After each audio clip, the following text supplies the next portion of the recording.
If I ever get out of this house alive, gonna set the whole goddamn place on. All right. Well, it's been a hot minute, but finally the return of our good friend Green's Goddess from Living Euphoric Hemp Company. How you doing? I'm doing wonderful. How are you guys doing tonight? Oh, so good. So good. So like, let's get right to some of like what's new with Living Euphoric Hemp. You were just kind of starting to get that rolling last time you were on, and we've been paying attention on Instagram and your website and stuff like that, and it seems like you've got some stuff really rocking nowadays. Like, congratulations, first of all. Thank you. Yeah. That's right. Fluff's Garden.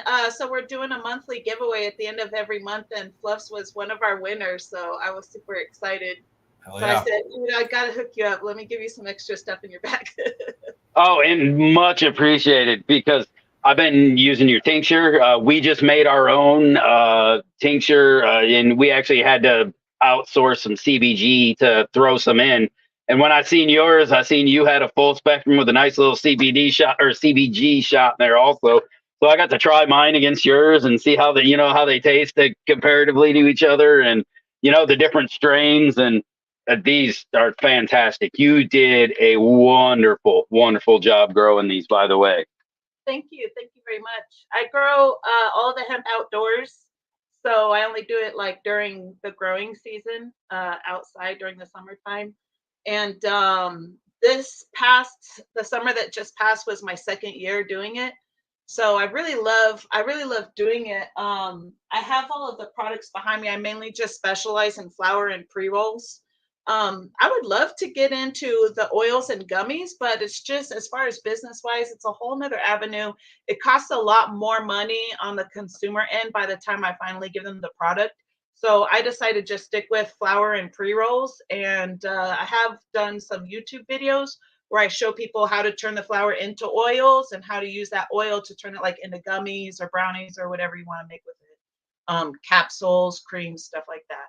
So business has been doing pretty good. The thing is, I just love growing, and I love growing cannabis, and that's just my niche, is specifically cannabis. I've been doing it for years and I know everything about it. But business wise, like, I've had to take on a whole bunch of different stuff. Like, we were just talking about editing videos and how complicated that could be.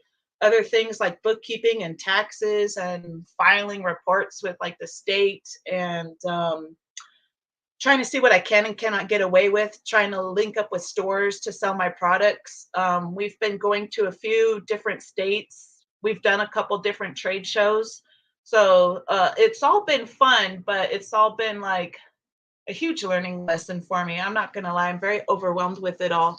All I want to do is just garden. And so now I got to do everything else, which is fine, because I stick to my gardening during the summertime. And this time of year, like during the winter time, because I'm indoors more often, I get more of the opportunity to try to do things to try to put my business out there. Like, before I came on your show, I was actually like making out some business cards to a few nearby stores, for example.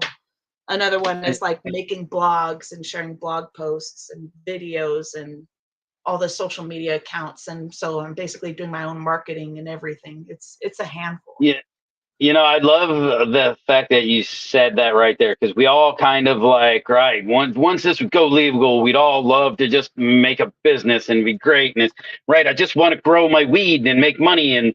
But in order to make the money, it's not just growing weed, and that's the part you're like, fuck, I got to do all this other shit too.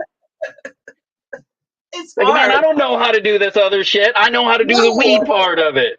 Exactly. I don't know taxes or marketing or I'm learning everything as I go along, though. That's the point that I wanted to make everybody. It is a handful, but it's not going to stop me. So I'm just learning everything that I can about business.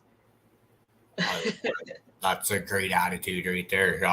Don't let not knowing something stop you from trying, right? If that was the case, nobody would reach their goals at the end, because you're always gonna hit a roadblock where I don't know what to do. And find a way around. And it's awesome. So plow ahead. You're an innovator that I can imagine a lot of people be coming behind you and be asking similar questions. How do I get my foot in the door? How do I go about this? How do I go about that? So we need people like you. Well, you got resources. So I used resources like YouTube, Google. Sometimes I've used ChatGPT to help me write things like my brochure. ChatGPT helped me to write that. So there, if you want to do something, don't let the lack of knowledge stop you from doing it. Just figure it out. Use your resources. Be very resourceful. There's people you may know who may already start their business, so you could ask them questions. Or if you don't know anybody, there's always Google. There's always YouTube, how to do this, or there's ChatGPT. Somebody, Rusty Nails had asked, what is Living Euphoric? It's hemp. It's basically high CBD. So I'm growing hemp flower, and the name came from living because I'm using living soil. I do everything like organically, regenerative, natural farming. And euphoric just because that's the way it makes you feel. So just put those two words together, living euphoric, craft hemp flower.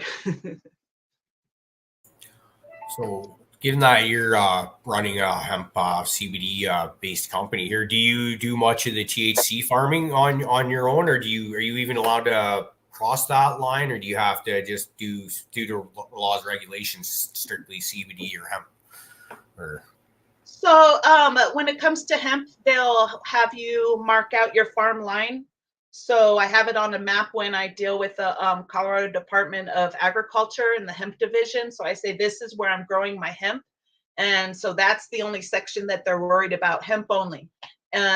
Myself, I grow my own personal stash of THC cannabis. So that's like more of a personal thing. I used to have like a really big, I used to grow a lot of THC, but now that I'm putting more focus on the hemp garden, I'm just growing a little amount just for me and my husband, just our own personal stash.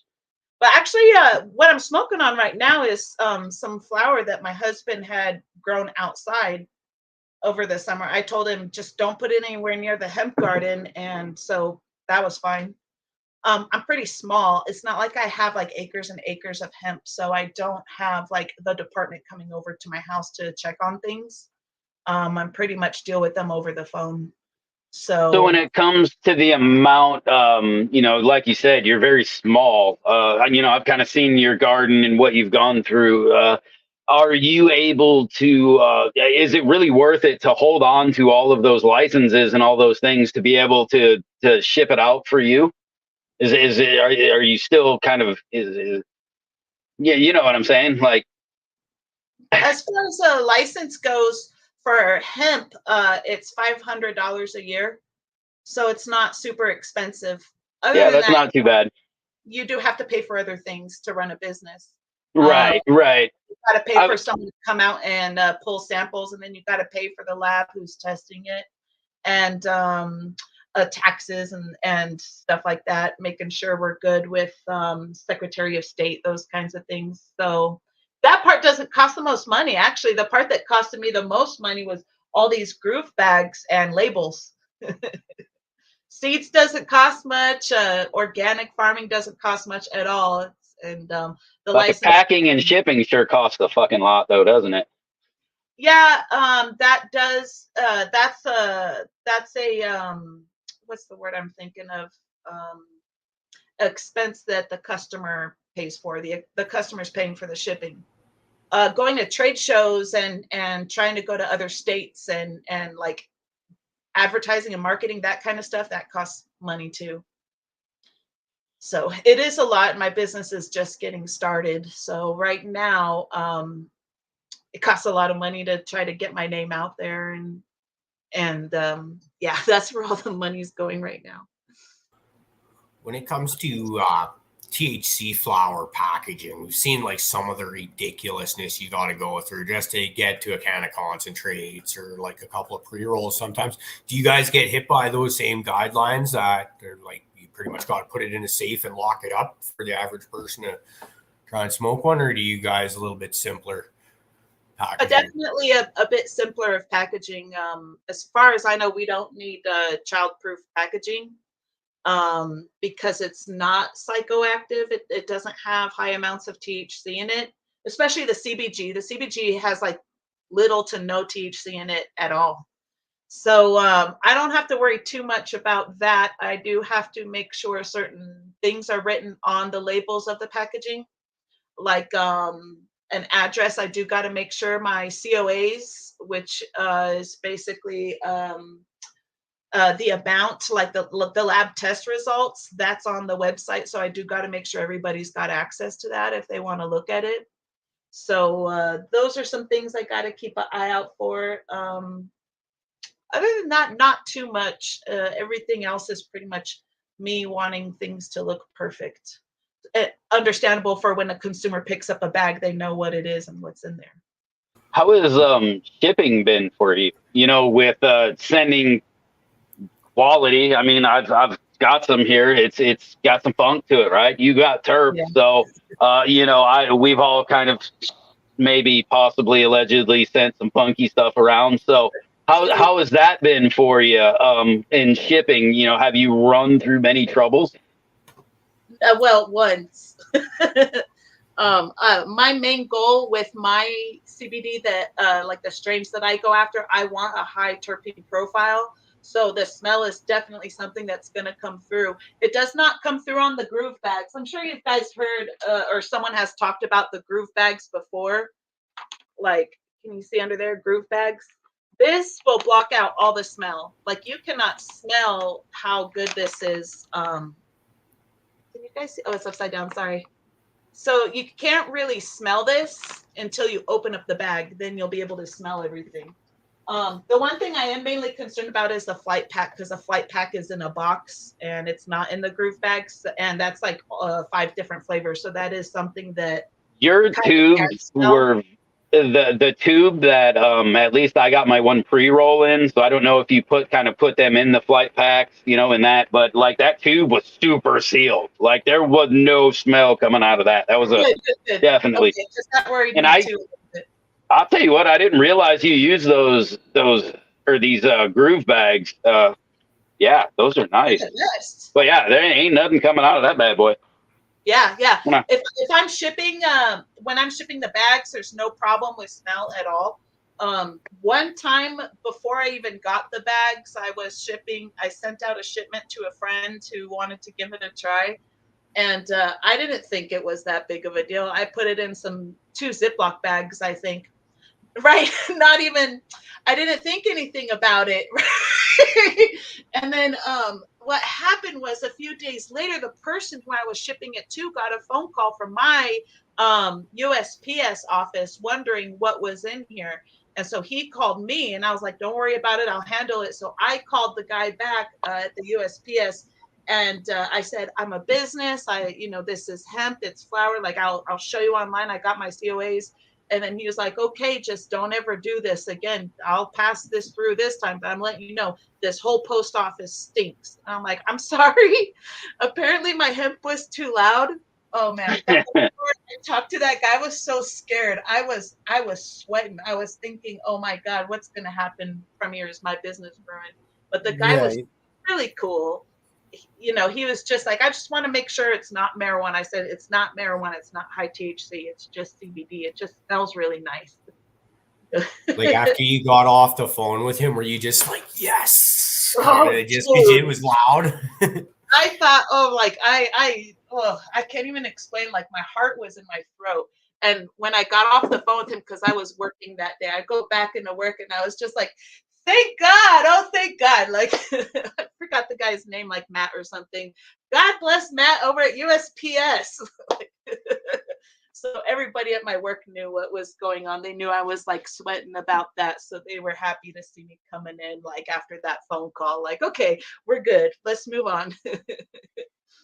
That was a terrible. Have you guys ever shipped weed to anybody and like it smelled? What's up, G-Bay? How you doing? Yeah, hey, doing all right. Long time, man. It's good to see you. I know. No, we would never do a thing like that around here. We are upstanding citizens of the utmost caliber. We're allowed to up here. Yeah, they're fucking allowed to. They can ship whatever the fuck they want. I would never do a thing like that. But if you do what Green's Goddess did and blow up the post office, they still care.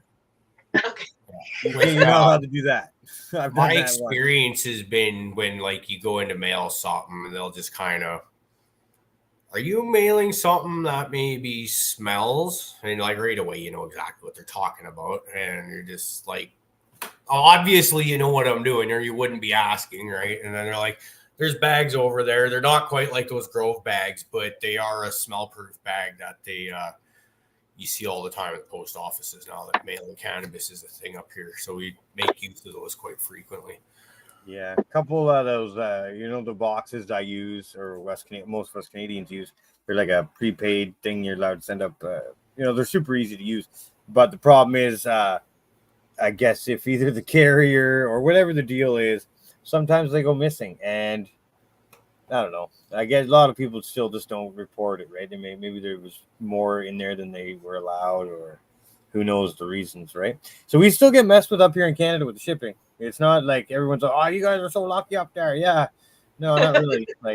Well, see, right. I feel like we can ship it just fine too if we take the proper precautions, right? Just don't make the shit stink and don't make it look like some jackass is fucking sending the mail and it goes right through. No worries, right? But I did the same. I walked into the post office one day, went send this, put my post package down, and the lady grabbed it and she goes, "Is there weed in this?" And I was like, "Oh fuck!" I was just like. So we rallied and we got that taken care of, but same thing. Don't let this happen again. And I have never let that happen. I don't even keep postal boxes at the house anymore because we smoke here. So when I'm ready to ship, we go get a box, then we bring it back and pack. Yeah, I'll spray myself with like perfume and like maybe the outside of the box, just give it a good whiff. I won't smoke on the way to the post office. Like, I don't want them getting suspicious, but I am glad to know that in case if they did have to give me a call, I could just go ahead and square that away with them. One other thing I've heard of people doing was like orange peels. Like, so you put it in like maybe your sealed bags, and then on the outside of the bag, but inside of the box, you'll have like a couple orange peels or something. Have you guys ever done anything like that? Coffee. Yeah. It's so back in the day, my old man used to work out in the bush. So he would go out of town for sometimes months at a time. And my mom would send him care packages every once in a while. And if she was ever sending him weed, you'd always get like a can of coffee, open it up, take some out if you have to, bury the weed in there, maybe put more of the coffee in there just so it's completely tape that bitch up so it doesn't come open, and voila. That's a good one. I used a long time ago, I've used peanut butter when my husband was serving in Iraq. Once a month, I would send him a care package and a huge jar of peanut butter. And I'd scoop out most of the peanut butter and put like weed and like, I couldn't put in a pipe because they had to pack up and go. So a lot of times they left stuff behind like trash. So I would put something like, at the time, I wouldn't do this, today, but back then I put in some aluminum foil or something that he could make a pipe out of while he was out there. And then you put the peanut butter back on top, you put the thing back in. If there's a dog going after it, the cops might think, oh, it's just peanut butter. So I know a lot of times, like when him and his buddies came back, they had a lot of terrible stories from all when they would smoke weed out there. And I was like, oh, you guys, that can't be good. So irresponsible on my end. But God bless you for trying. Yeah. You're a keeper. Yeah. Well, they had fun. Yeah, well, that's really cool to hear. I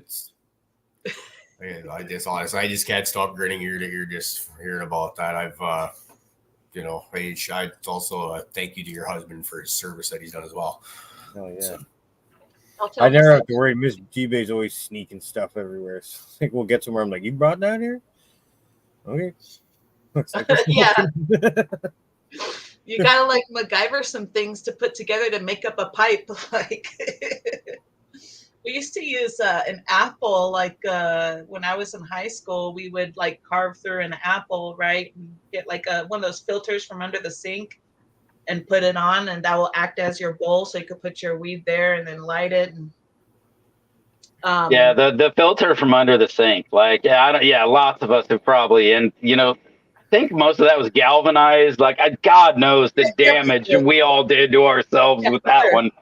You always knew too. You turn the sink on, it's like yeah. Dad's never gonna know the screen left the fucking sink. No, they're not. Going to the plumbing section of the hardware store and piecing yourself together like sweet pipes with all these fancy chambers in them and stuff like that. Like people work there. What are you doing? Comes up some bullshit story, and like I have a hard time believing they didn't know exactly what we were doing, because they were probably doing the same thing themselves. Yeah, exactly. I'd be shopping at the brass fitting section at work. Like, yeah, we're making a fucking pipe now, buddy. That's exactly what I used to have to do, like, because we didn't have a lot of pipe shops or smoke shops. And even if you went to one, you still had to get all the pieces to screw them all together to make a pipe. Not like today. Kids have it so lucky today that you could go into any smoke shop and just see art, basically, like, the bongs and dab rigs and all sorts of stuff. It's just all art these days. Very beautiful. You don't even need to go into a smoke shop. You can just go into just about any corner or a gas station or corner store. Have at least a pipe behind the till or something like that you can use.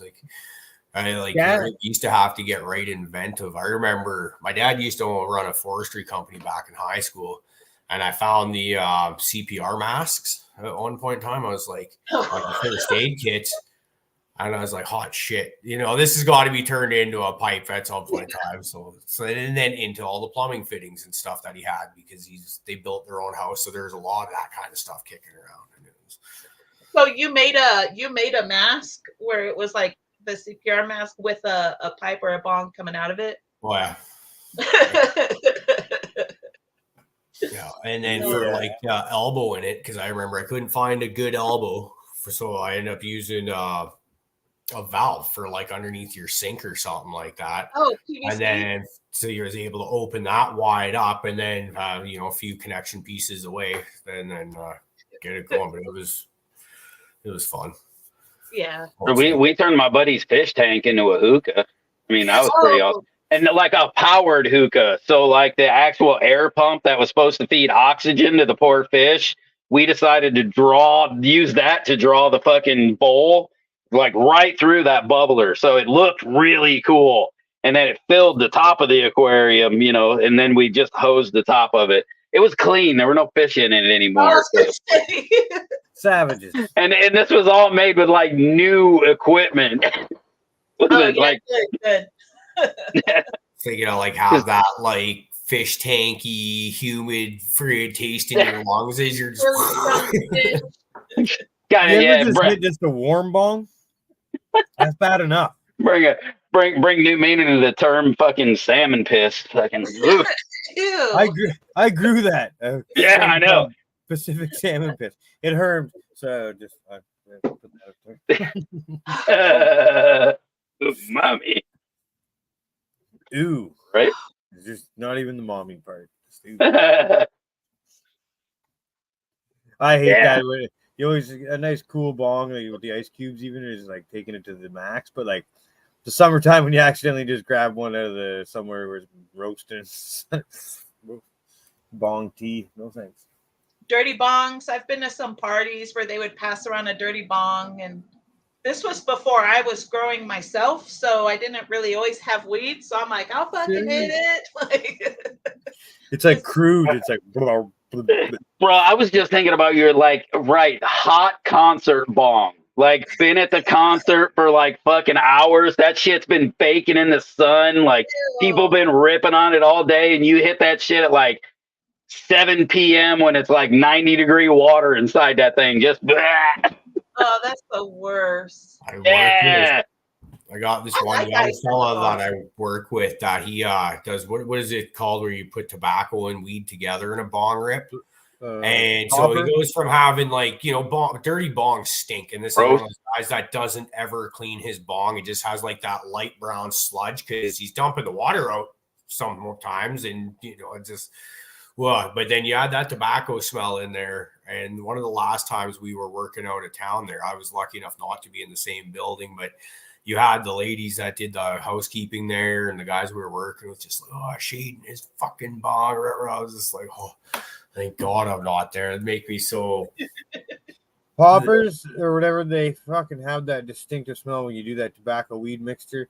It's like I don't even know. I used to have a bunch of roommates. I lived in Canmore, Alberta, in the mountains with a bunch of hippies. So you can imagine the house just fucking stunk, and it was those damn tobacco weed mixture. They were just using plastic bottles and shit too. And I was like, God, have you ever? Yeah. The dirty bong that I was talking about was a plastic bottle, like a Gatorade bottle or something like that. Oh, it's just for awful. I'm glad we've moved on. Glad we moved on. I'm like, mine still gets a little crusty around the edges, you know. But... What do you clean your bong with? It's funny because it's a thing called Green's Goddess or Green Goddess. That or whatever the wife brings home. She's gotten into the management side down at the dispensary, so she's there all the time doing whatever and meeting people and getting products and stuff all the time. So she has one here. I want to say it's made by Randy's, the same people that make the wired rolling papers. Are you talking about is her name Miranda? The other no, Green not Goddess? that one. No, she's got the same name kind of too. This is it's just your basic some sort of soap and salt crystals or some sort of abrasive crystal, and it works really well, but it leaves the glass real kind of slimy for a little bit. Weird. Are you supposed to? But it cleans it really well. But I myself, this is what I use. Coarse salt, 99 ISO. Yeah. Nice. Tiny bit of this, shake it around. Does anyone use hot water to get kind of rid of the worst of the sludge first and then give it like an ISO rinse? Because I found that's more of my go-to there. That's it. Okay. Laundry tub, hot water hose into it, walk away, do some garden chores for a minute or two, go back. It's generally almost clean. Put the salt and the alcohol in there, swish, swish, swish, swish, done. I just skip the salt part. I don't even bother with the salt part. It's just alcohol after the hot water rinse. Seems more great. But also, I mean, mine gets like this. You can't fucking see it. Never mind. Not very fucking dirty. No. I get those weird like dab booger things. Like if you know, like what you get in your dab rig. That's more what my shit looks like all the time. I do dabs, not bongs, so I'm with you on that one. But I found that if you add the heat to the water first like that, like it just helps clear it up so fast. Whereas if you just float that same amount of ISO in there, it seems to take like half a day or whatever to eat through those bigger gobs, stuff like that. I'm a little concerned. The wife borrowed the dab rig the other night and hasn't returned. Not that I see. Speaking of dabs, right? Oh yeah, because I do a dab pro. Oh no, she had a little event with her work the other day. They had like I think they ordered Chinese or made Chinese or something like that, but infused a bunch of the sauces. Yeah, they ordered Chinese, got all the sauce on the side, infused it all, then added it. It was a good idea. I was like, that's not a bad idea. I usually just smoke out of pipes. So I'll like soak it in like a baggie with just rubbing alcohol and let it sit for probably about 30 minutes to an hour. And then I'll get in with like a pipe cleaner and clean it all out on the inside. And then I have to soak it in hot soapy water twice to get all the extra residual stuff off. That always seems to work for me. So I just keep it that. I don't like, because I have my kids, so I don't really have bongs at the house because I'm just worried about them getting broke. Every time we've had a bong, it got broken. So I'm just going to wait until I'm just me and my husband and no kids at the house. Then I'll probably get like a really nice classic bong. End up with like the china cabinet on the back wall. Yes. It's nothing but really nice glass pieces. Like, look at all the nice things we can have now that you kids are out of here. Exactly. All the nice things. Because they always like make messes and ruin stuff accidentally or just like moving it from one room to another. I would like to just have a chill spot and just all my stuff is here. So I could come down here and smoke my bong or whatever instead of moving it around. A lot of people got dab rigs in like suitcases. Like they got these really nice cases with paddings and stuff like that. And if I paid as much as some of them fuckers did for those things, I'd have it in a badass case too. Yeah. Yeah. I think it was maybe like Lobster. I think you pulled out like a nice rig out of one of those cases and he's like, here, man, try this. And I was like, I ain't touching that fucking thing. I know, like, I don't know. Expensive. If it had to come out of that case, I don't need to fucking touch it, especially if it's breakable. He's all doing like a fingerprint scan to get into the case. Recoiling as if it's gonna hurt you or something. It's like, get it away, get it away. Oh, it's funny. My one buddy, he's like he's kind of an eccentric dude. He's I don't know, he's a fun guy. Anyways, I was over at his house one day getting some dabs or whatever, sharing dabs, I guess you'd call it. And I was saying, I don't have a rig yet, this and that. I just, I think I had one that had like the nail in the middle with a little dome you put over it, like very ancient style thing. And I was like, kind of done using it or whatever. And he's like, oh, here, use this one. And it was the banger style, nice little castle looking thing. And I didn't think anything of it. I'm just using it like it was a cheat. Like I thought it was like a mass produced piece, whatever, I didn't think it was like art. Oh, one of a this kind. Dude had given me a one-off like piece some guy made. It was worth like $2,000.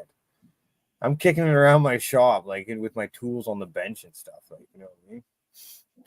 Comes and picks it up. He's like, oh, you didn't have it just kicking out here with all that shit. And then I'm like, oh no, I brought it out here like because I knew you were coming.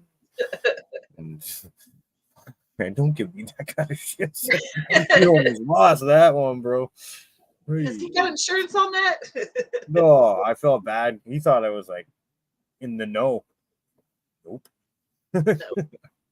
I wouldn't know much about it either. I'm like a $40 rig guy. Like, yeah. Go to the store. Good. Is that functional and have a little bit of art to it? Cool. Right on.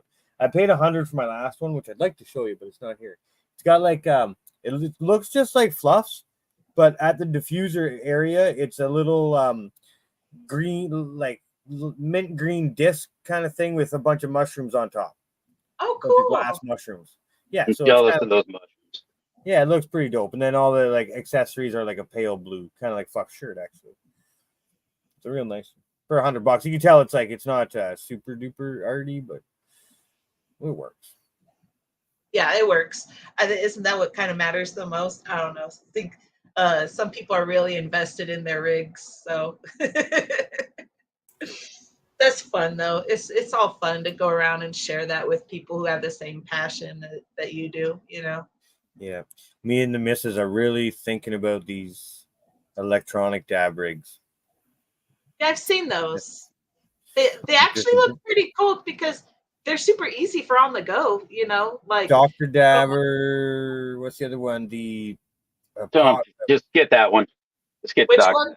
Just get the Dr. Dabber. There's the other one. Puffco is the company. Sorry, Puffco. Oh yeah, don't do that one. No, literally, if that's the other choice, fucking strike that one out of the fucking cause and just do the Dr. Dabber. Okay, hear me out here. Why no on the Puffco? That whole company can just go fucking take a hike. Their whole business model's just trying to get the most out of you. They don't give a fuck about the community as a whole or the culture. They're here to fucking steal your money and do it in the iPhone model, right? And give you all that flashy shit that don't fucking matter at a really big upcharge. Yeah.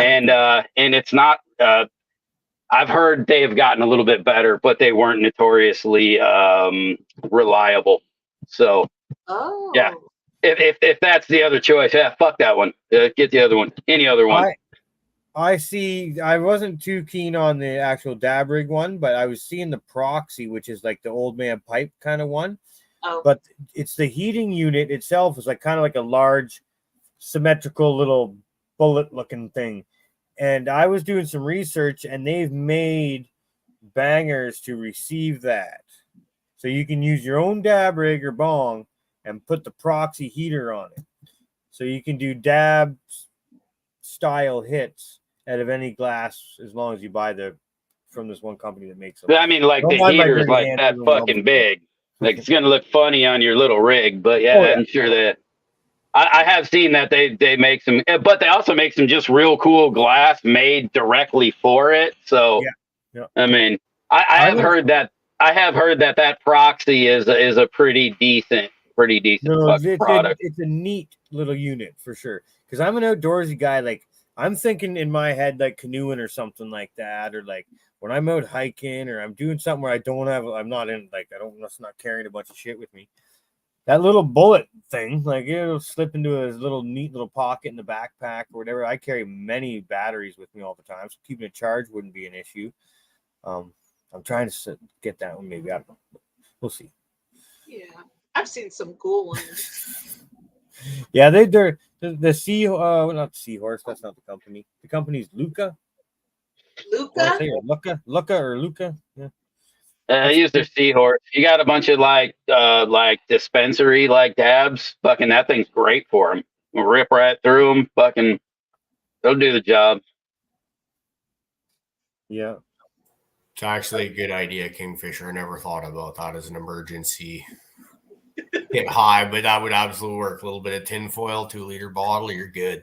I just typed back to him like people look at you a little funny though. I've been caught doing buckets. I call them buckets out of the side of my canoe before. It works great. It does. Is there a fishy taste when you do it on the lake? No, and the best part about it is you keep a cap that's like a normal bottle cap, and you cut the bottom off of a thing, and then you have a cap with your bowl in it as well. But it's your bail bucket. So if anything ever happens, it's there to bail out. Oh, because you need one in your canoe legally, right?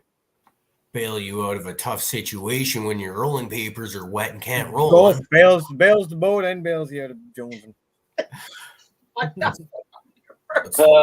Fucking gravity bongs. I miss old gravity bongs and shit. My buddy had a roll around wooden desk tray thing with you cut a hole in it with it was like a mop bucket and fit a pop bottle perfect so it was down at the water. You know what I mean? Perfect setup, right? Little top tray and everything. I'm like, well, okay. nice. But yeah. So what's up with what have you guys been up to since the last time I talked to you? Talking shit on YouTube. Yeah, shit. Last time we talked would have been like we had that show, me, you, and Westport and Matt. What's his last name? Sink Angel, the bug guy, Matthew Gates. No, that was a long time ago. Yeah, like that. We're going back years.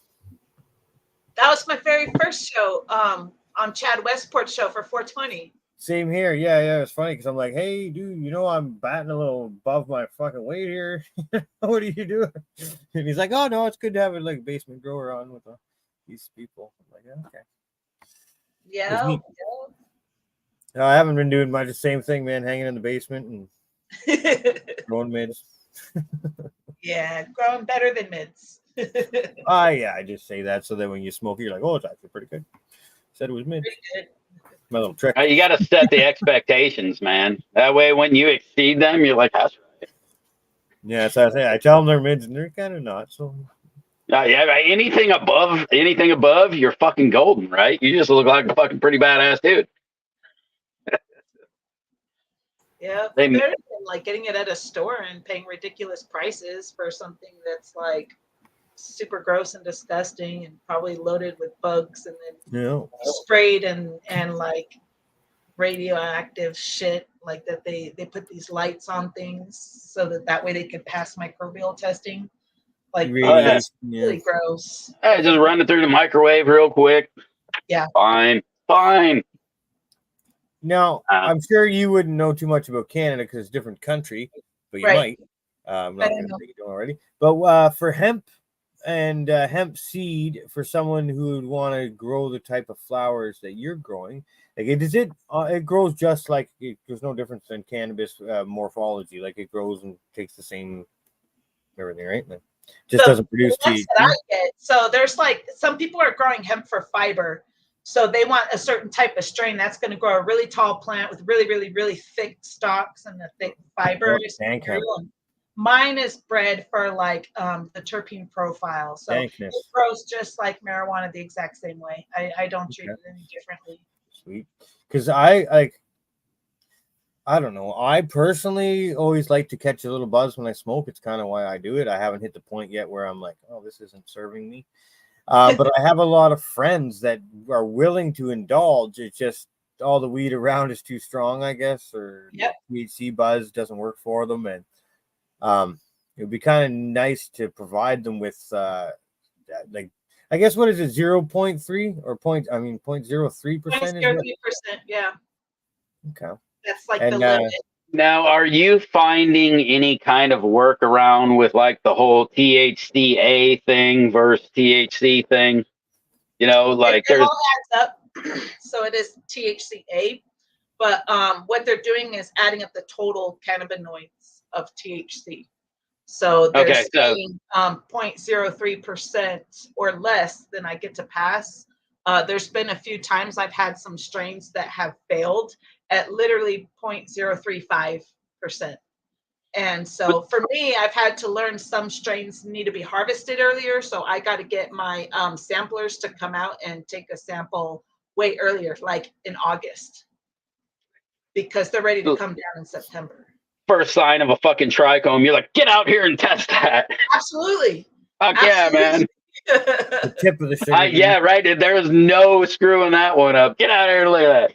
No, what was I just with that? So before, when it all kind of first started hitting, and even like nowadays, I've heard the talk about like this. So you would have a label that clearly had like 9% THCA. And like, it'd be like 12% CBD, 9% THCA, and like your 0.03% THC, delta 8 THC. And it's just like, how the fuck are they getting it? But somehow or another, they were managing to still pull that one off. So I've always wondered how that worked. Like, how do you, because I know, is there a different testing for that? Like, or how is that being taken care of now in Colorado for you? It's all like the same testing company will test for all of the cannabinoids. So they don't make the distinction between A and THC, THCA and THC. They're just like, it is under the THC heading, and that's what you get. I feel like I would have to look up some of my sample results right here. Okay, it's saying total THC. Okay. Total THC is the one that they're going after. Like, for example, this one says 0.22% total THC. And this is like, I got to get samplers to come out and take a sample. And then after the sample has been taken to the lab, I have 30 days to harvest. So within that time period, it can most definitely rise up. On this test results, as far as like the cannabinoids, oh yeah, I see right here, Delta 9 and Delta 8. And then there's also Delta 10S and Delta 10R. So it looks to me, looking at the percentage on all of the THCs, looks like they're adding it all together. And then they're coming up with this total THC, which was 0.22%. 0.22%. Okay. Interesting. 0.22, we're in the clear. Yeah, that really sucked. Last year I had 5 beautiful strains from Hypathetical Genetics, and he's out here in Colorado. And 2 of them were like early flowers. Like they were early. They were short, and now that's one thing that I keep an eye on, because my very first year I only had one that failed, and it was short. So I feel like these shorter plants are just they're flowering much quicker. They're ready much quicker than all the rest of the plants, which are still pretty tall. So something for me to keep in mind, that at the beginning of August is when I need to start to schedule for a sampler to come out, usually before the beginning of September, even probably middle of August. Middle of August or late August. But do you have to book them fairly well in advance? Are you able to be like, hey, I need you here on Wednesday? Are you able to make it kind of thing? Or? So it depends on who you're asking. The local ones, I could ask them to come out, but they might be pretty busy because I am in the city of Denver. So we're surrounded by a lot of people that they're going to be busy with. There is one person who she will drop everything and come out to your house immediately. And it'll take her a few hours to get here because she lives like out in the boonies. So she also charges me all that gas and time. So she costs a little bit more money. So if I need someone to come out right now and the people close to me, which might be more affordable, if they're not available, then I could reach out to her. It'll cost more money, but she'll be out here that day. She will drive it to the lab for it to be tested at that day. So, she makes sure everything's taken care of immediately. She's very good about that. So now, what are your requirements to do with a plant that fails? Are you required to destroy it, like, and show record of it being destroyed, or do you get to, destroyed? Yeah, I have to. Okay, so there's options. One option is I go back and I have the plant retested again, this time mixed in with stems and leaves, not just the bud. And then I'll have to turn around and say, I'm selling the whole plant with the stems and the leaves, like that. Or if I just want the bud, then what we end up doing, if I don't want to retest it and I say, you know what, I'm just going to cut my losses, then I got to show them proof, like a before, during, and after picture.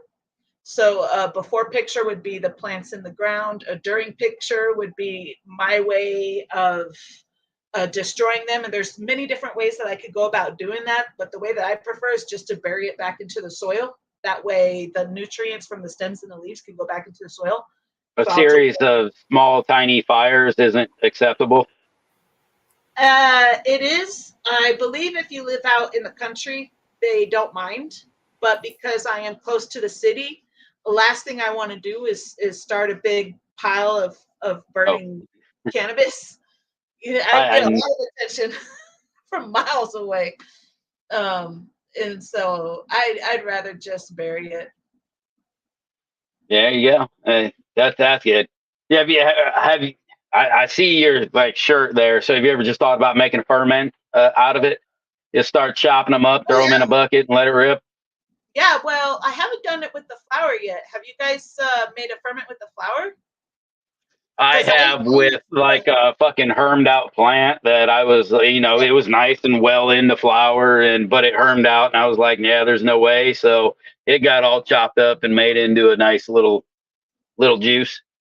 I heard that when it's already in that stage, that would be a great ferment for adding to the plants when they're in bloom, because it already has the enzymes and chemical components ready to trigger bloom.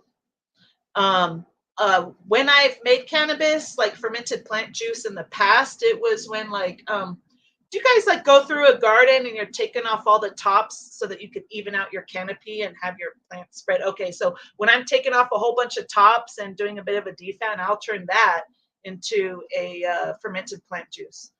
Sometimes, soon as I notice that I have a male, so it hasn't quite bloomed just yet, but I see that, it's got a little stub, so I know it's a male, I'll chop that down and turn it into fermented plant juice. Yeah, I think that cannabis FPJ works great. Yeah, I mean, the stuff that I've made out of it has been killer. Mine stinks like hell. It's terrible, terrible smelling stuff, but works fantastically. Yeah, it works. They fucking love it. Feed it real light, real light. I'm not doing that shit anymore inside anymore, though. It's just it's stinky. I can't. I gave it another run and I did pretty good and things weren't too bad, but it's I'll be walking and I accidentally I'll be jamming to some music or something and slop a little out and it smells like that shit for a week and you're like, fuck. So no more in the house. Stink in, stink out, I always say. Uh-huh. Have you guys ever made a fermented plant juice or fermented anything? Not on purpose, no. I was doing some bud rot trim this year. And what I do is I keep a bucket of water with me. So I drop the bud right into the water and kind of just poke it in with a stick. So it kind of mitigates some of the spores flying all over the place, right? Like it's just, I don't know if it does anything. It's my little trick I do. But, and then I take that usually to work and I dump it like somewhere in the bush. Good and far the fuck away. Good idea. Yeah, right.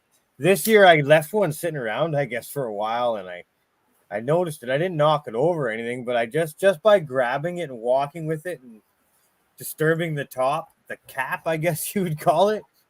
I walked about 5 feet and I almost fucking threw that bucket. I was like, oh, God.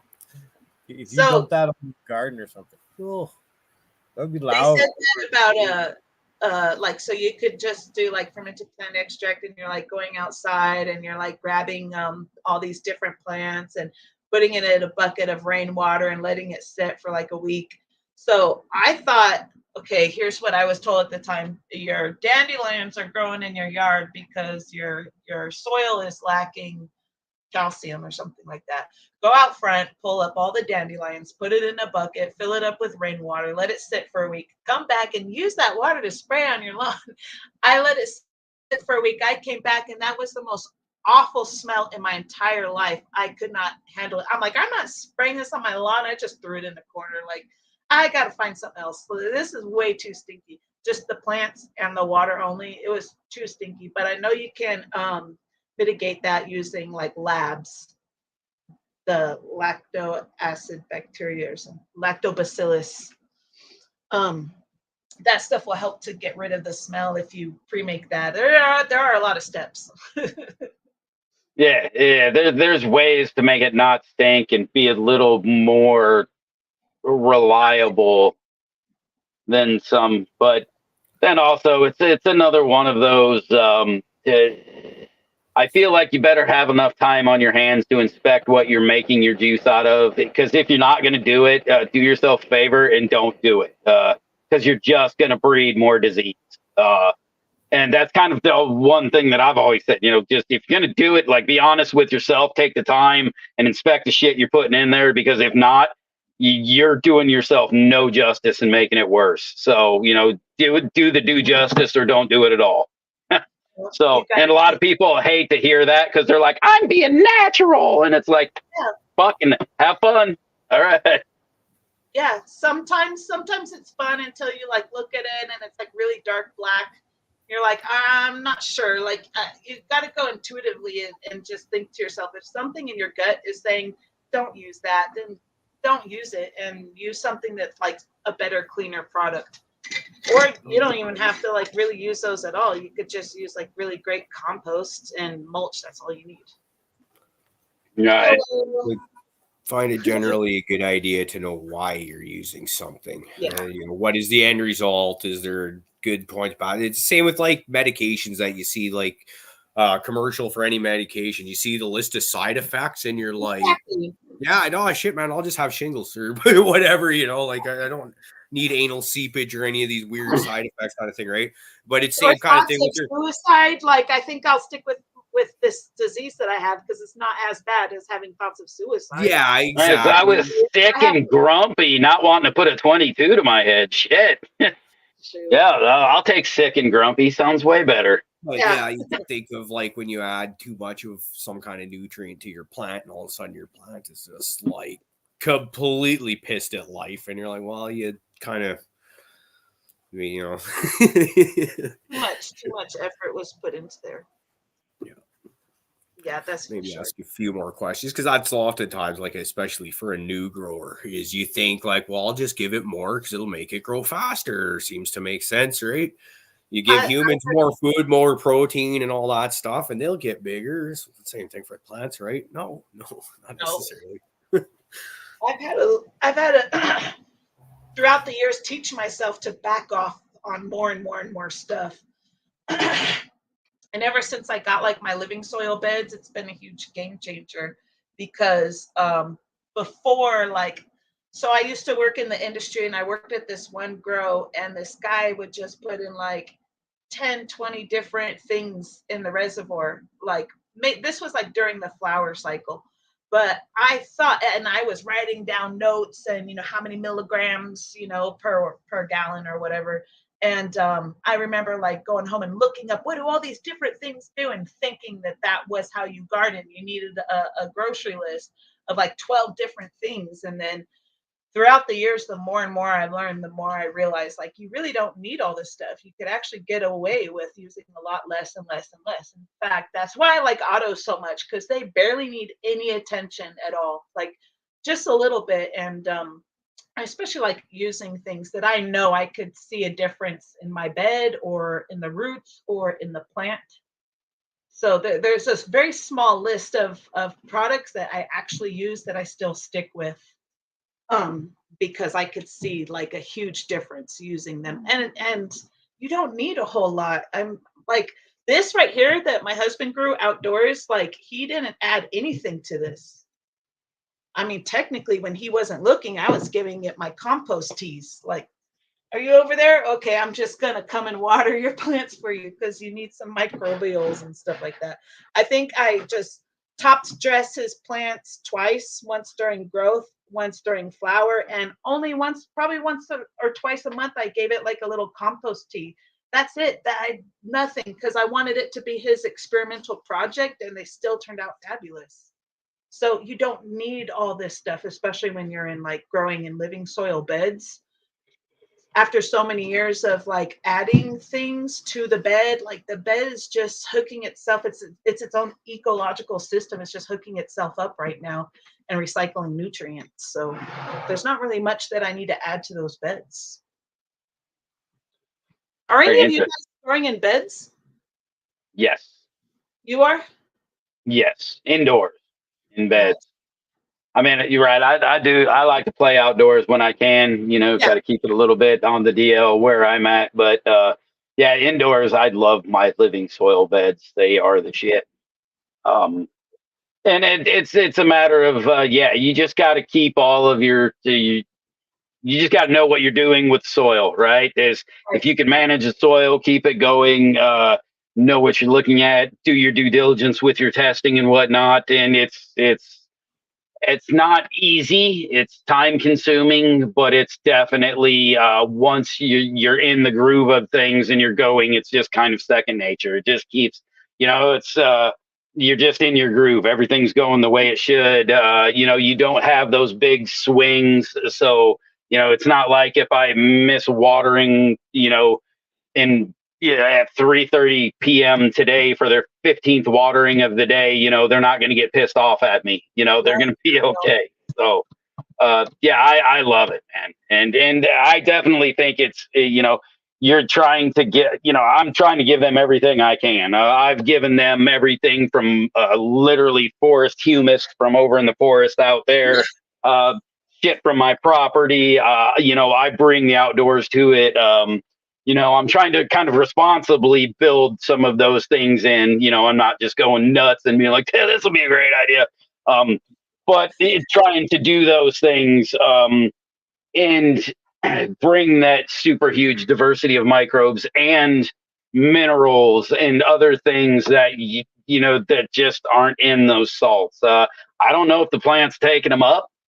When I'm trying to give it to them, but I'm going to make sure I'm at least giving them the option to take it up, and then testing, obviously, you'll see shit go whack one way or another and realize, all right, they're absolutely not taking that one up. So we fix that, so things like that. But, once you kind of have your thing going, it's such cruise control from that point. You just got to do the work. Yeah, like any other hobby, it's just like you learn along the way. So as long as you're enjoying doing it and you really have a passion to be good at it, like you really wouldn't give up. You would just keep on going. And kind of like it reminds me of cooking. It's just a lot longer of a process. Like with cooking, you'll see instantly, did that work or did that not work? And with gardening, it just takes a really long time until you realize if something worked or not. But it kind of reminds me of cooking. Like if you're trying to make a new dish and it turns out fabulous, you're like, okay, that worked. I'm sticking with this recipe. Or if it doesn't, you're like, okay, I could see why this didn't come out so well because I accidentally did this, or I accidentally forgot to add that. Yeah, well, and that's probably the real problem that I find when it comes to those things is, you were trying to read the plants to figure out what's wrong with it. With having a decent knowledge, you can get close, but Yeah.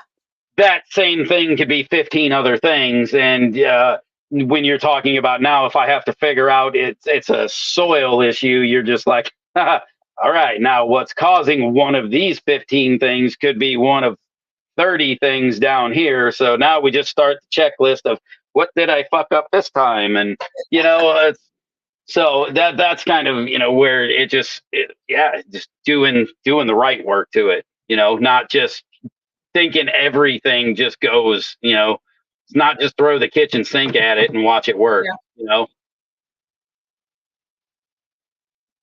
Yep, autos are like way easier too. I've gotten some really good auto genetics. I know a lot of people like would say no to autos, probably because they've had bad experiences in the past with them.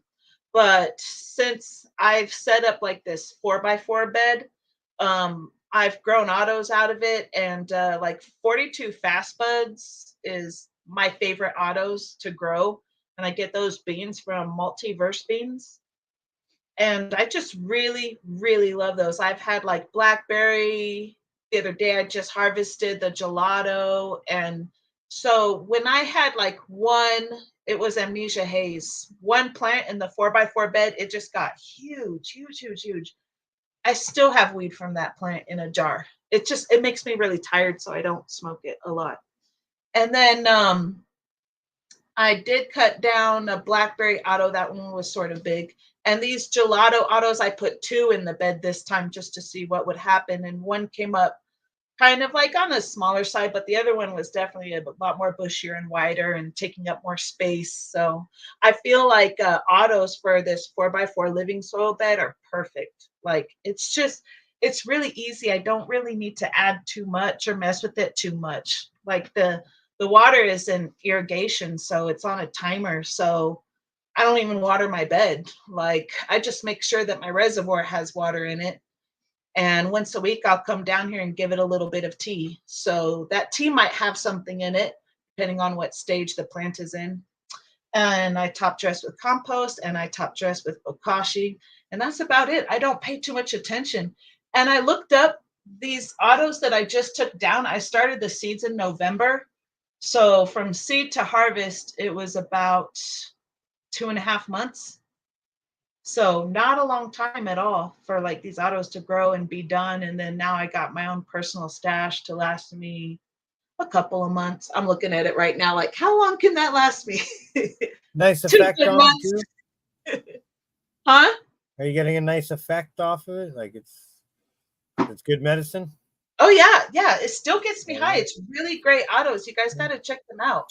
I've been finding some lately too that actually have been working. First couple of years ago, I was like, well, these are a little lackluster. Yeah. Lately, So, man, I don't know. Are you growing autos, or have you grown autos? I do, yeah. I got some of the guys are calling it the Forest of Sadness, but it's called the Autoflower Forest. I popped like a dozen or so seeds, just fill in pots, let's go. And which is all legal. I have a license for indoor count of 30 some odd, so don't worry about it. So yeah, I just did that. I've got some gelatos from Soul Seeker Genetics. I've got some called Ghost Beach from Crossbone Genetics. I've got some haram berries from myself. I've got that was it. That's it. Which one was your favorite? Like your favorite auto? So far up to date, this one I got one little nugget of it left, and I'm kind of sad because it's like I got like a bunch of boost packs in there trying to keep it smokable. Yeah. Slimer, it's called. Not Slimer from Subcool back in the day.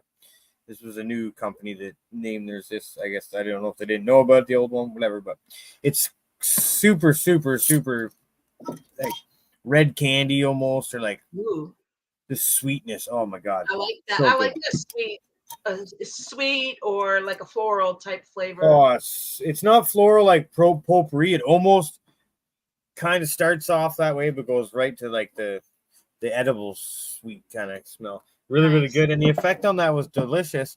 And the nugs literally were round, like a golf ball round, and 2 or 3 inches tall, and they cured out well and smoked well. And let me grab one of my plants I harvested. Nice.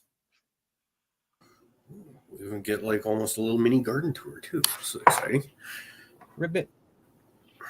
Doesn't say I did hear CO2 real This fast. one was on like the smaller side. So out of the 2 plants in the 4x4, this was the smaller one. Oh, it smells amazing. Not doing too bad if that's the small one. For 2.5 months. So, I mean, depending on how much you smoke, like me and my husband smoke a lot. So that's why I'm thinking this could probably last both of us 2 months, maybe a little bit longer if we're slowing it down a little bit, But yeah, this isn't bad at all. Even like the lower nugs, like this nug right here is pretty big. This lower one right here, can you see? So I prune up, like this is where it was basically touching the soil. So I prune up just a little bit of the ways because a lot of this company's genetics, they have decent lower buds. So I don't prune up super high. Plus, like I don't really want to trick them into flowers. So you do got to be pretty careful. This one got tricked in the flower earlier than the other one. So that's why the other one got a lot bigger. But that's not bad. Oh, it's very nice.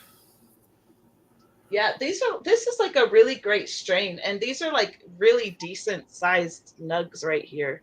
Looks like trimming will be a breeze. Yeah. I just took off the big fan leaves and I left these leaves on. And so I'm going to have to trim it up when it's ready. But it's still very soft. Still got to dry some. No, that's good. And this didn't get topped, as you could tell. Like this is all one main stem here. So it didn't get topped at all. The other one that I have, it was getting a bit too tall. It was getting a little bit too close to the light. So I just topped it right in the middle just once and it tricked it in the flower. Wait, what did that say? Oh, did you miss that? There you go. I'm sorry. Rub it in there. No, hey, man. It's not both sides. She said she didn't see it. I had to put it back up there. It's not my fault, G-Bay. You didn't hear me when I said last time we met I was getting thrown in and I was batting up, or what do they say, boxing a little bit above your weight or whatever. Like, yeah, man, that still applies. I've been on like other shows where they've had like way better people with more knowledge than me, and I'm thinking, why am I even on this show? I feel like such an idiot. But but at the same time, everybody has experience, and everybody's experience and their stories matter. So it doesn't matter that you've been doing a lot or a little. You were talking about like the biggest plant that you had to put on a truck, like you had to chop this huge ass plant down. What were you saying about that? I think it was on your dad's property or something. Me? Yeah. What the story you're referring to, I believe, is a friend of mine phoned me and said his dad has a gigantic plant and wants to get rid of it, and they thought of me. So I was like, okay, let me check it out. So I went out there and picked this plant up, and I'm like, holy fuck. Okay, it was taller than you? It's like 10 to 12 feet tall. And I'm like, okay, first issue. I don't know. I got no tarps. I got no bag. I don't know. I didn't know what I was coming into, right? It was in a farm plot, like in a farmer's backyard in his own personal little garden. So it was like well taken care for. And Paul, his name's, whatever. Anyways, he's like, yeah, I didn't know. It just looks good, eh? Is it all right? I'm like, Jesus Christ, man, this is a treat. I'll get it out of here for you. I had to shove it in the back of my truck, and it was sticking out the window when the wind straight home. Yank it out of the truck, and it's just funny because I should have paid more attention to my surroundings, but I didn't. There's a couple walking their dog. Oh, great! And I yanked this tree out of my truck, and it lands on my lawn, and I'm looking just like we're looking at each other now at the couple walking their dog. I'm like, want some? What's up? And the guy's like, He made some jackass comment. I'm like, well, it's legal now, so it's too bad. Fucking get out of here. Fuck. And then I dried it all and everything. It was great, but it did have some bud rot and stuff in it. And by the time I got to the end of it, it was like we didn't really save much of it. I got an ounce or two really literally, and then that's tricky with bushy plants, like really, really thick, really bushy plants that don't got the airflow. Well, I guess it depends where you live. Is it more humid up there? Yeah, right off the lakes. Me personally, I'm like 5 blocks from the water, so like we get a lot of just, to being that close to it. Sometimes winter is super, super dry, but that's everywhere. But I find it kicks in so like if you're in the bush, I don't know why like compared to being in the open and in the bush is that drastic, but just being under that canopy in the forest in Ontario gets like so humid. It's like the jungle, man. You can hear bugs buzzing, and there's no sunlight down there. It's gross, but it's fairly good all season. Then it drops on its face at the end of the fall. You get a wicked growing season up until about week 3 or 4 flower, maybe 5 or 6, and then gray and dark and cold and just 80% humidity and cold temps and bud rot and mildew everywhere. It sucks. Yeah, you got to really like battle it. I've been like what they call like front loading my plants basically, so like they're on the defense from August on. But the first few years that I didn't know or care to do or just was coasting into those seasons, my shit would get decimated. It still does. Like it's bud rot sets in no matter how hard you try. So you're gonna lose a little bit. You just got to be out there every day looking, plucking caterpillars if they're trying to do anything. Fucking caterpillars. I fucking hate those things. Oh my God. I wish I had a pet bird on my shoulder just to be like, pluck. So here's the funny thing. My first year, I had a lot of birds because I liked keeping bird food in my feeder so I could see them through my kitchen window during the wintertime. So I always had birds. They always knew that I had a bird feeder out there for them. And when I had birds, like my first season, they were eating up a lot of the seeds I had thrown down for a cover crop. And so the second year I said, I'm going to get rid of the bird feeder and I'm not going to feed the birds because I don't want the birds coming around eating up the cover crop, which was fine for cover crop. But then what did happen is I did end up getting a lot more caterpillars in the buds this year than the year before. And I'm sitting here thinking, what happened? Like, how can I avoid that next time? And then I realized it was the freaking birds, man. Having those birds nearby, they knew they could come get food there in the bird feeder, and they knew they could go into the garden and like look for all the little bugs and everything else growing around there. And cover crops cheap. Huh? The cover crops cheap. Yeah. Totally worth it to keep the birds around.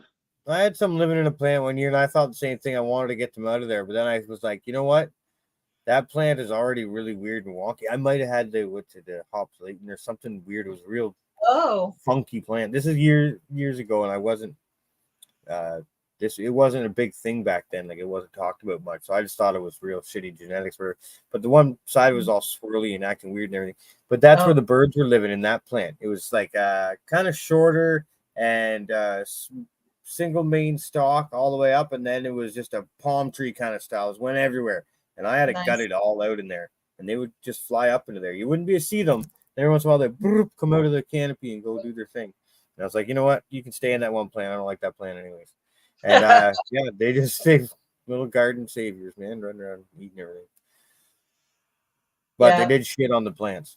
Birds do shit everywhere. So I took my wood down, and you guys know that wood structure I'd use in my garden. So I'm a big fan of top water and fucking wash all the bird shit off everything. Yeah.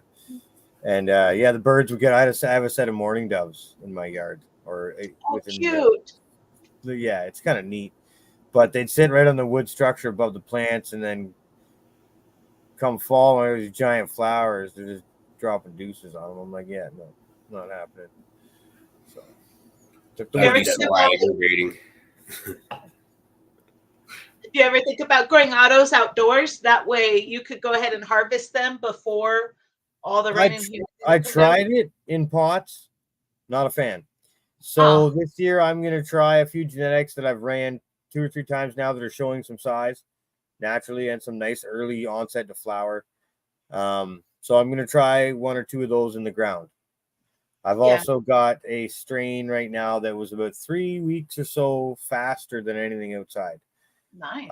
For the onset, it still did go kind of long in flower, but at least the onset was quicker, and the maturity level was good when I harvested it. I can take it longer, but what I'm getting at is an early harvesting plants. I've been trying and poking at that. I've done a little pollen chucking here. I've done some incidental seed production, which is kind of awesome because I had a photo period grape hoolie that I used for some intentional breeding, and there's been some drift obviously going on. So some of the autoflowers that have been flowering over the 110 in the Forest of Sadness have received that pollen on their like pre-flowers. I don't know what they're called when there's just that single bract right in the crotch there. It's like the single or little calyx. You always see it right in the little bottoms of the branches. Anyways, those have received pollen and the hair's dried up and there's big fat seeds in there. And I also see some seeds in the flower, but very few, like 1 or 2 here and there, right? So I will have some auto photo crosses of some stuff that I like to work with as well. So I'm just trying to get something that's I wouldn't mind an auto flower genetic, but I'd much rather a fast flowering one that I can hold under 18.6 and clone. But as soon as you start dropping that 18.6, she kicks off. That's what I'd ultimately like. But I don't know how it works because I'm not a scientist. I'm a welder. So I'm just going to keep welding all day and chucking pollen at night. And we'll get there. Yeah, you'll get there. With the help of some of you guys that are smarter. Watch, you're gonna end up breeding like some super fast 6-week strain. I don't know, I'm just a welder. Like, man, meanwhile, you revolutionized cannabis genetics. Amen. I'll take it if it comes. Well, if you think about it, you're really good at mending 2 things together to create a solid piece. So, you know, you got that going for you. Yeah. It's fun though because like the one that I had that's early flowering, it was an incidental thing that happened. I was doing some on purpose pollen moving, and some other plants got dusted a little bit by accident, but enough to the fact I was like, oh, I got 50 to 100 seeds or whatever many I got. Let's test them out. And I didn't test it indoors. I tested it outdoors for the first time, and it grew very nice, and it kicked off flower super early. Nice. And that's the whole thing. If everyone that's been talking to me for a while has known I've been going for this early flowering kind of thing, but don't know how to get there. So I'm just kind of punching and poking at it, right? And I'm like, hey, man, look at this. Check it out. But the terp profile is like kind of very like medicinal. It's weird. It's hard to explain. It's like there's no good flavor in it. It's like I say it's like Buckley's. Tastes kind of like shit, but it works. You know, the bong hits like this, but then you're like, got any like crackers and cheese, man?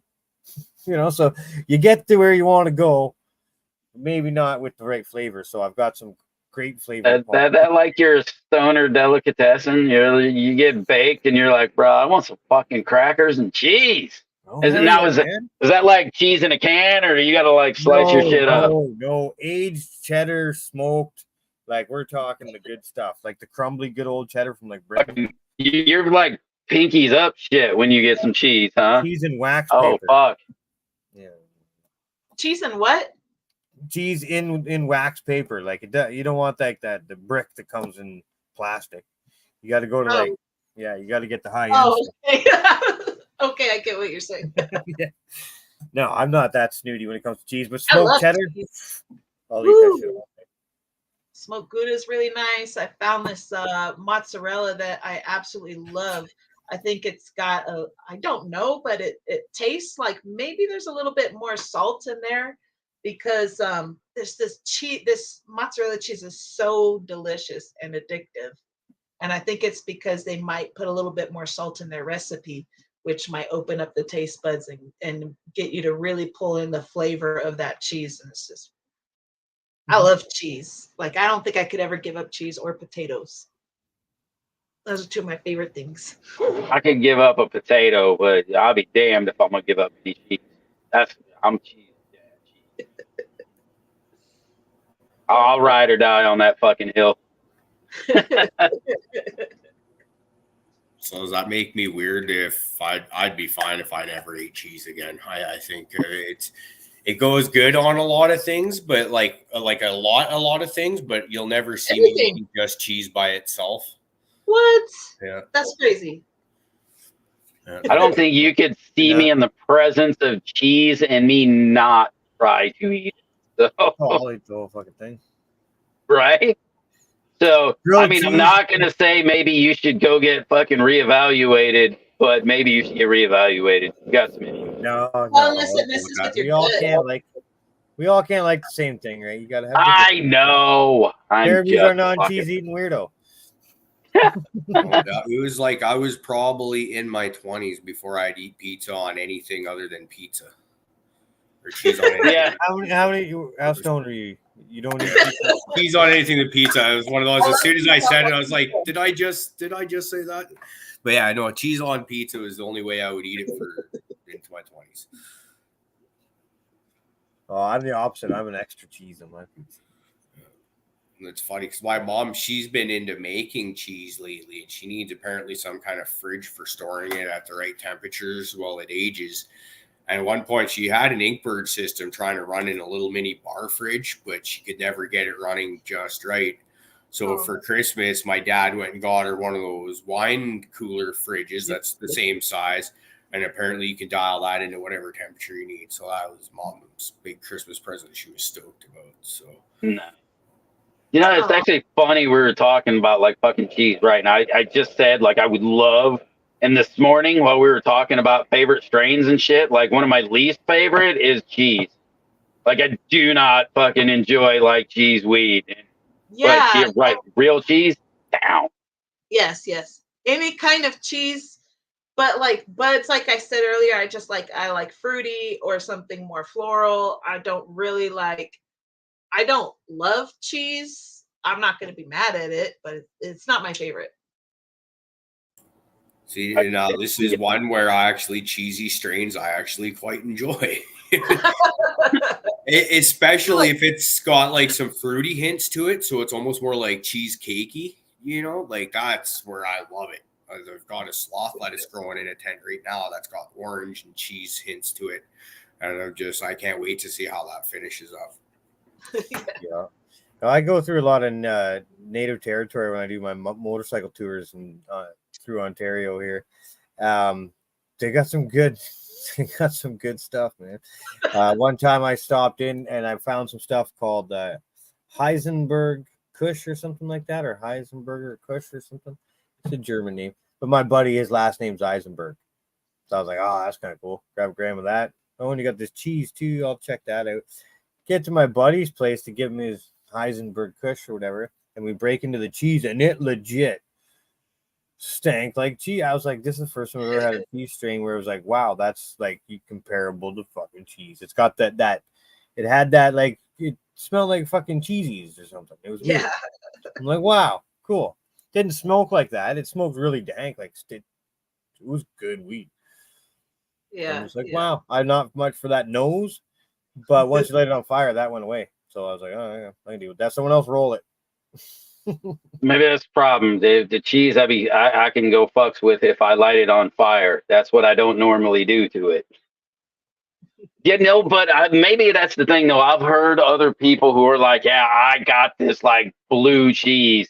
I never get like that. I get this generally just kind of like Parmesan-y, it's like general cheesiness, right?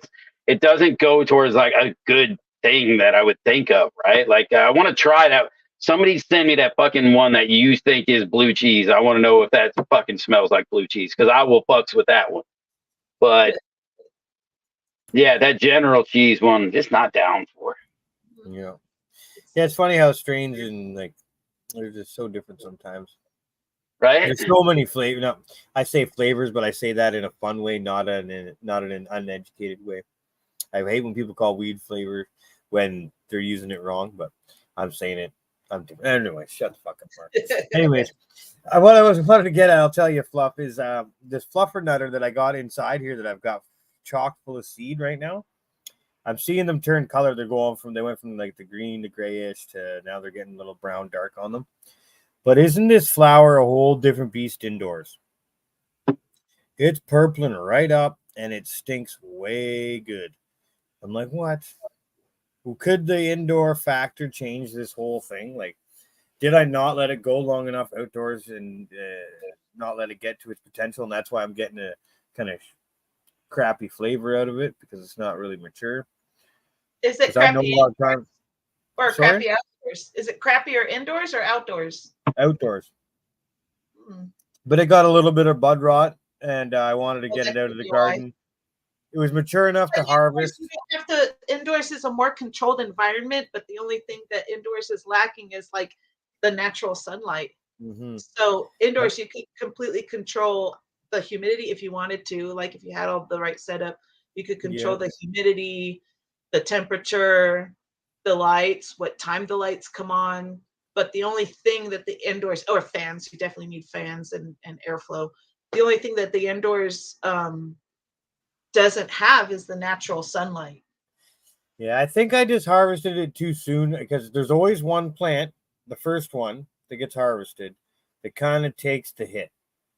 It's I chopped too early, or we took it down because we were scared and there was some PM showing on some lower leaves around the garden. Oh, It always happens to me, and it's just so happened that my tester strain was the one that got the chop first. Like I said, it's mature enough to smoke, and you get really ripped off it. But I'm thinking I might need to finish it longer to get the flavors, because the one in the tent in here, it's seeded out to big time, so that might have something to do with it too. But some of the calyxes are like purple striped, and it's got this like wicked. It's almost got the weird fruitiness going on now, where before it was very grassy and piney and alfalfa-y, like very just. are these all different seeds, or are they from clones from the same plant?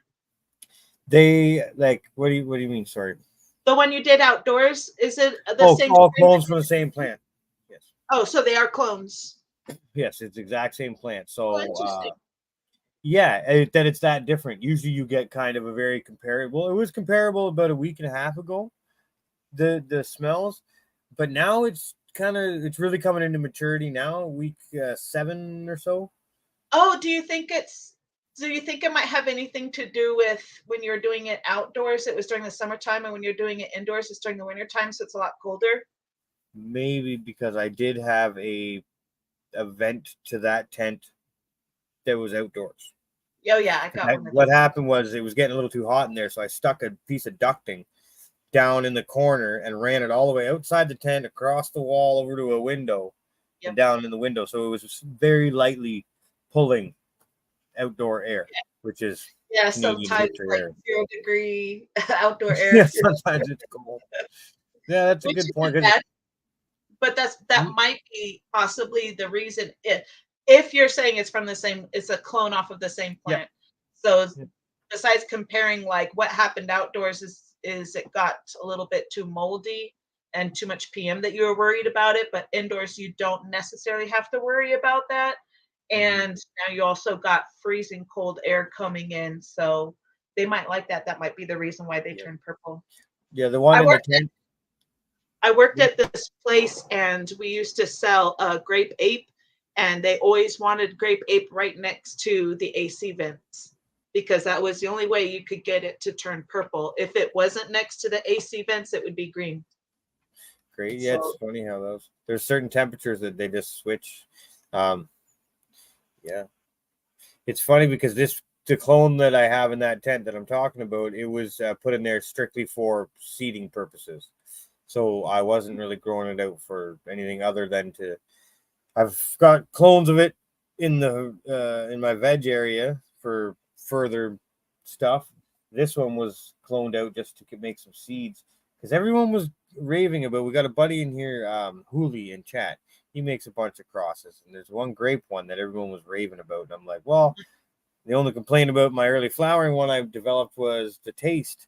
Everyone right now is hyping on this Hooli right now. I happen to have a pack of it. I popped it, found a really wicked male out of it, and kept him around for a while until he was so mature that he had pollen sacs every day, all day, no matter what I did. So I was like, he got to go. So I've cloned him as well. Now I got 2 little mini me's of him. Oh, nice. But yeah, I've got hundreds of seeds now that are going to be the early flowering fluffernutter crossed to a grape Hooli. So I'm going to search those and find some that act like the fluffernutter but have a little more of the grape accents to them, just to give it a more user-friendly flavor. Like, I don't mind smoking it because I know it works as medicine, but some people don't like that. They want to have, candy flavored weed. So Me too. I'm one of them. no, I'm good. Don't get me wrong. I love it when it tastes better too. But It's like, I really like that shit. Are you kidding? Have you done any of your own breeding projects, Plus? Yeah, I just actually got done kind of where a lot of people are going through the testers and have some of mine up right now. Really fucking excited that I'm seeing a lot of them getting grown. But I've now pulled a couple of my own. Jesus Christ, a couple of my own up lately. So yes, I just started diving into it. I found a friend of ours of the show, Rosin Man 82. A lot of times he's in chat. Don't see him tonight, but shout out to him. He created some shit that was just amazing medicine for me. So I asked him if I could kind of continue the line on because it's just fucking great medicine. So in doing so, right, I've decided to make some crosses with it and, kind of work into getting this to other people because I think it's just really good medicine. So I want to bring that shit to people. So just dipping my toes into it. So. Plus, I could see wanting to help out other people who are like wanting to learn how to grow, but then they go on to like these websites and see how expensive seeds can be. And it's like, look, why don't you get some? I'll give you some for free. That way you can at least try to gain some experience in growing before you spend the money on these really nice seeds. That's one of my favorite things about this community because the price of seeds is very cost prohibitive to a lot of people where, and so when you got a lot of closet breeders and then people that just buy every pack of seeds that like Irie Genetics ever releases, right? You do have those people and then they end up with a huge vault that they can't possibly run. So all this stiff stuff gets passed around and there's did you lose me there for a second? See, my computer just froze up all of a sudden. It was like, at what point did they lose me now? Or did I lose them? You're talking about the vaults of people taking up Irie Genetics and holding them in a vault. Yeah, and not just Irie, but every like a lot of different breeders, and now they're just passed around for basically free cost of shipping or whatever. And you got like places like where getting genetics in my area of BC is so small community. It's not a thing. Like, good luck with it. But now it's like we've got tons of genetics up here and it's all fired. Like, and how do you sift through it? How do you decide? Because you want to grow it all, but you don't got the room in it. Exactly. Yeah. I have like a lot of seeds and I just like, I don't know what to grow next. And I'm super into autos right now. And I'm like, I kind of don't want any of these photoberries. But I shouldn't complain because I'm lucky just to have like a little collection. I didn't start. I just, for fun, did a breeding project once. And I got a shitload of seeds that I called Little Red Riding Hood. And I just was giving those out to people for free in the community. So that was awesome. Some people had donated a little bit of money for those so that I could keep like what I'm doing going. But a lot of times I just like going to places and just like, hey, you want some seeds? And just give them some, like, for anybody who wants to get into gardening to try. But I don't think I'm going to do, well, right now I don't have any plans to do that again. I do not want to mess with like seeds, like, because when I did this breeding project, I had one huge male plant in a flower room with like 3 females, and I just let nature do its course. And what happened was all 3 plants were really, really, really huge and fat and just only full of seeds, like no buds at all, just seeds. The whole thing, That's a it lot looked of like a seeds. bud, but if you broke it apart, it was all seeds and there was nothing left after that. So I was like, awesome. I have, probably a million seeds and nothing to smoke. This is cool. So I'm not interested in doing it again, but now talking to other people, I've heard other people say to collect the pollen separately, like in a bowl or whatever, and then get it on a paintbrush and you just paint the bottom buds of your plant and then you'll have just some seeds. So I was like, well, that's not a bad idea, I guess. I think my girlfriend still has a bit of PTSD from our last breeding project for exactly. Me too. It was, and I tried just doing a couple light dustings, but it turned out that wasn't the case. And then, but there's also another one where it's actually, Jibe was talking about grape hoolie males, and I had the same kind of thing happen where I went away for work and I forgot I had these. I think I turned the lights and didn't move all the plants out moved it from 18.6 to 12.12 and didn't take all the plants out. So there's these 3 grape hoolies in there that over the course of 10 days, 2 weeks or whatever, they had flipped and were sitting with a considerable amount of pollen on their leaves and stuff. So even when I gently trying to pick these up and move them out of the room, they're still dusting another plant that was, I want to say, like 2 weeks away from being done. And I didn't think to freaking spray it off or anything with that water to neutralize the pollen that was on it. So like 2 weeks later, when we went to go and harvest it, you had all these small, malformed, not even hard on the inside, seed shells starting to go, and you couldn't even sort through it. Like, it was just, wow. And like, everybody's heard me piss and moan about how fall went like that. I really screwed up our harvest system for going into Christmas time. I've done that back in the black market days. You get home, you're like, oh yeah, I scored a big old fluffy ounce. Look at this. Oh, it's because there's fucking 2-week-old seeds through this damn thing. A whole brick full of seeds and stems only. No, look how fluffy it is. White little fucking the beginning of the tastes like shell that just garbage. pops. Oh, Makes fucking the burnt whole popcorn everything. shells. Fuck yeah. You ever hate somebody? Pollinate your shit week 6. Chop it down week 8. Give it to your enemy. That's exactly kind of the situation I was just talking about right there. You'll see the micro seeds in there, man. It's just I remember back in high school, one of my very best friends and his brother were growing, and they like a lot of people, the genetics weren't great back. And you kind of grew whatever you could get. Right, and this stuff was so intersexed, it was ridiculous. But there's a lot of times where that was the only weed you could find, and so that's the weed you would buy. And there's like even years later, like 20 plus years later, we'll still hard time him about his hermaphrodite weed and stuff like that. And my man will still stand behind his shit, be like, yeah, but you still fucking bought it, didn't you? And it's like, yep, there you go. Yes, we did. We might have bitched and whined, but we still did. Yeah. And he's like, and you know what? If I had something better to sell you, you know damn well I would have. And it's like, yeah, I do, but you're my friend, so I like to shit on you because this is what friends do. but yeah, I just love it. Stand by your stuff, my man. Yeah, that I've always hated that, like not ever having any weed around.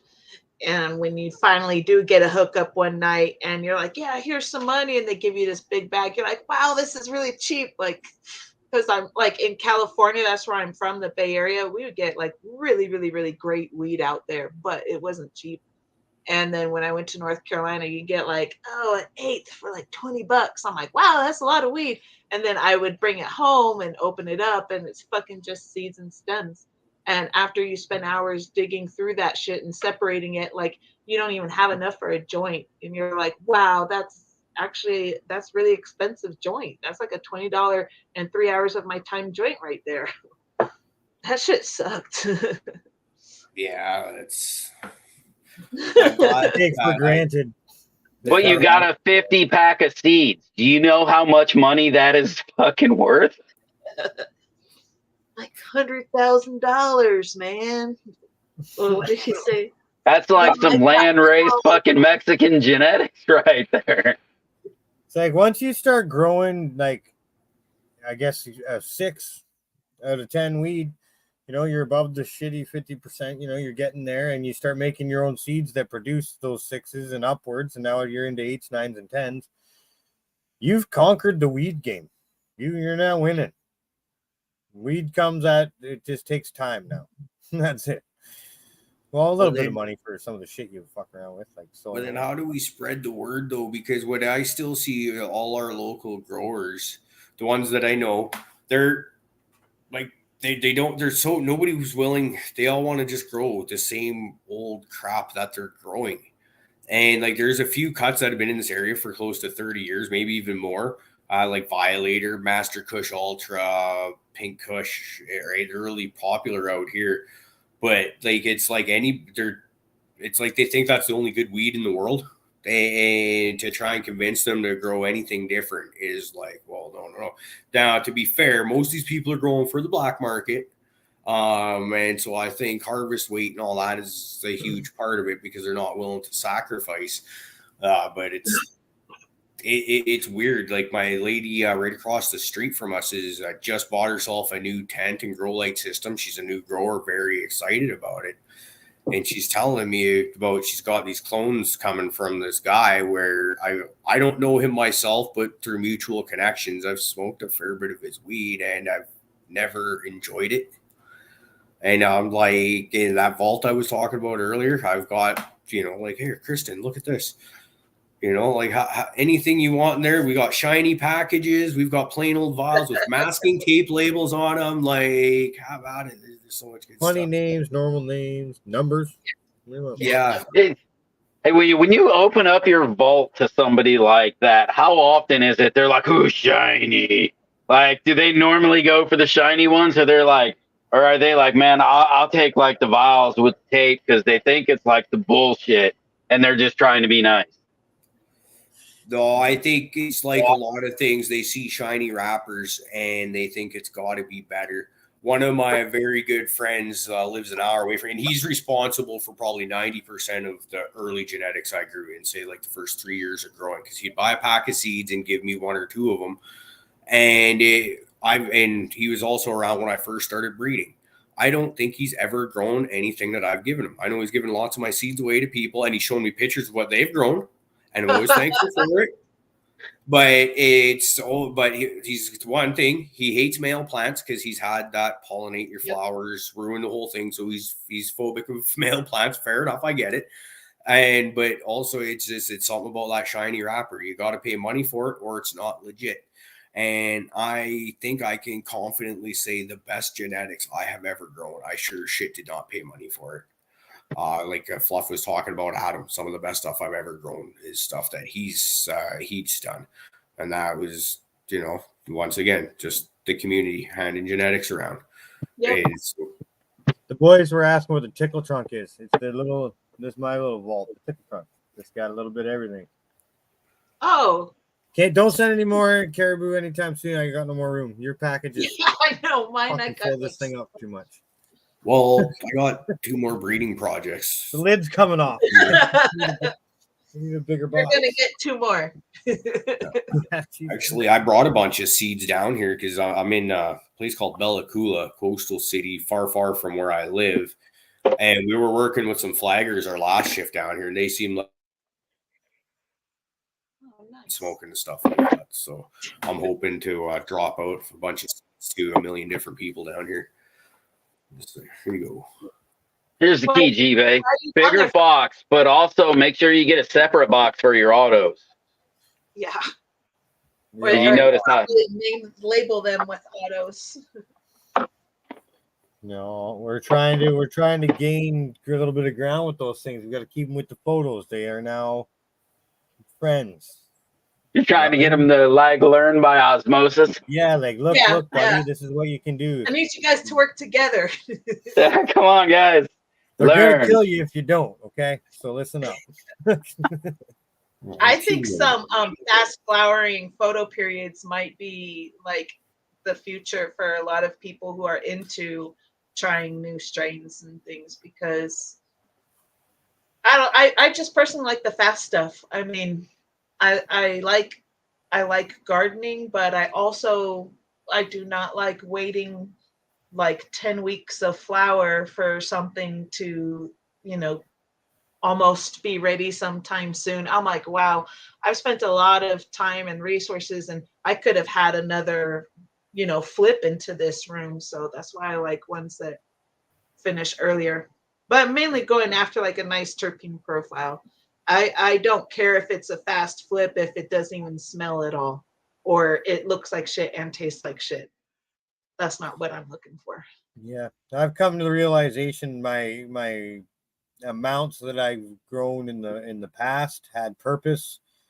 Now I don't have those around anymore, so the personal consumption is all I'm growing for, and I don't need all that. Yep. So just like you were saying, I'm not really growing for any of these weights or whatever, really. Like, I don't mind putting a long finisher in there, but I do want some quick rotation stuff, because I grow not perpetual, but I have perpetual abilities. So it's like, if I want to, I can. I grow unorganized is what I grow. So there's always shit going on at different times that don't really have plans. Are you in pots? Or are you in a bed? No, all pots. Oh, what size? 3 gallons, and I'm trying to do like organic, but it's not like, it's kind of hard. I do dry amendments and stuff, but they don't seem to really work that well. So I use also some bottled stuff, which is like Alaskan fish fertilizer or some organic based pro mix. It's not like crystallized. It's I don't know really what it is. I haven't done my research. I don't really like it, so I may stop using it. But Okay.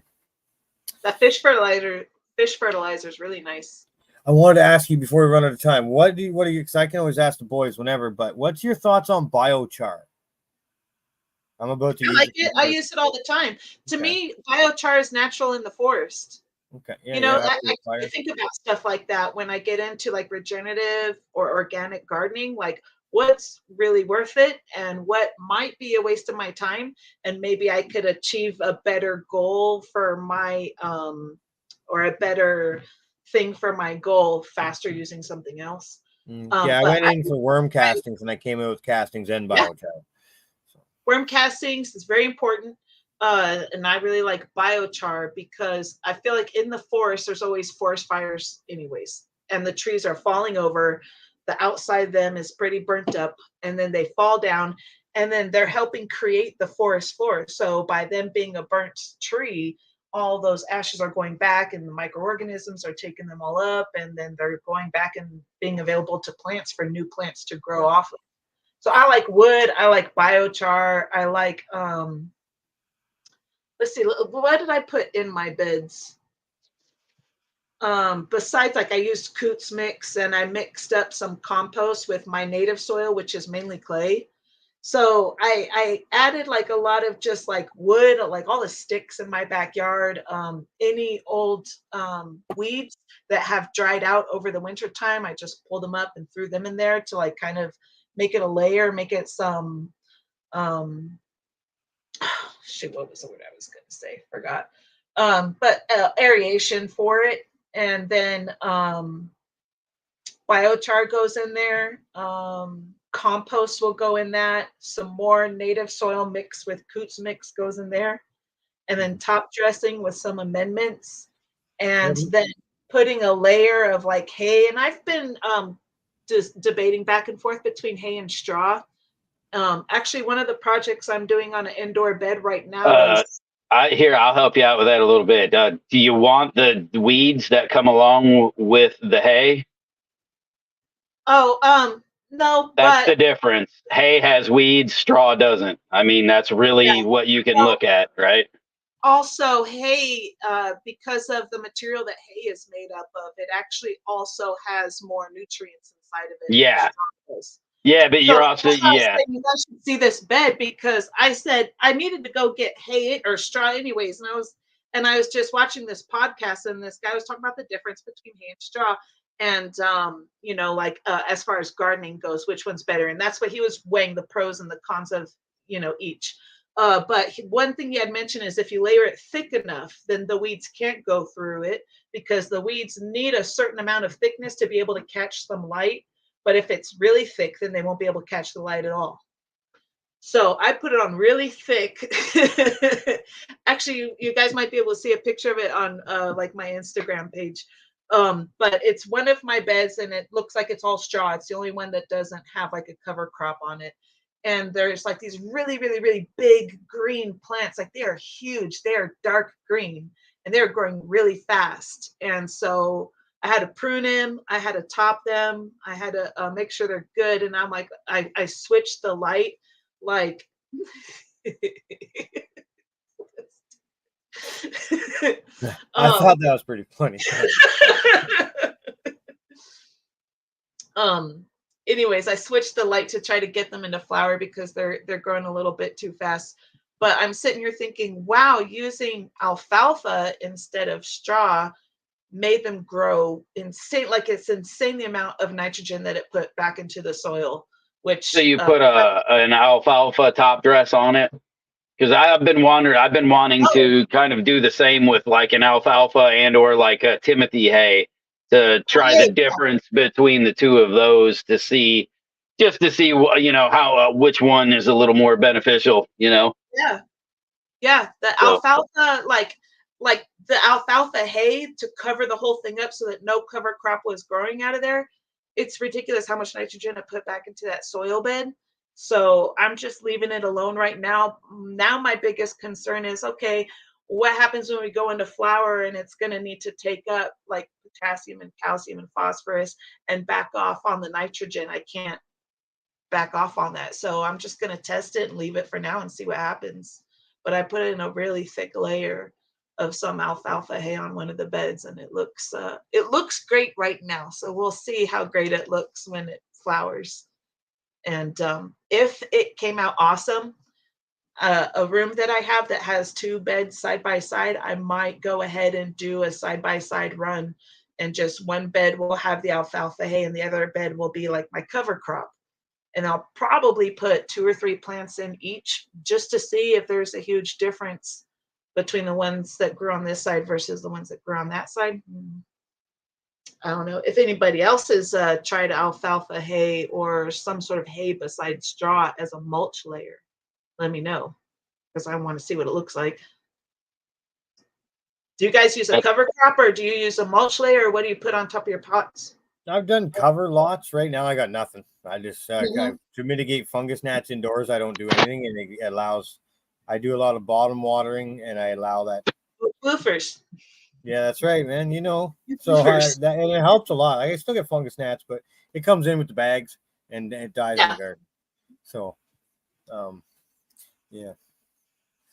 What about you, Cariboo?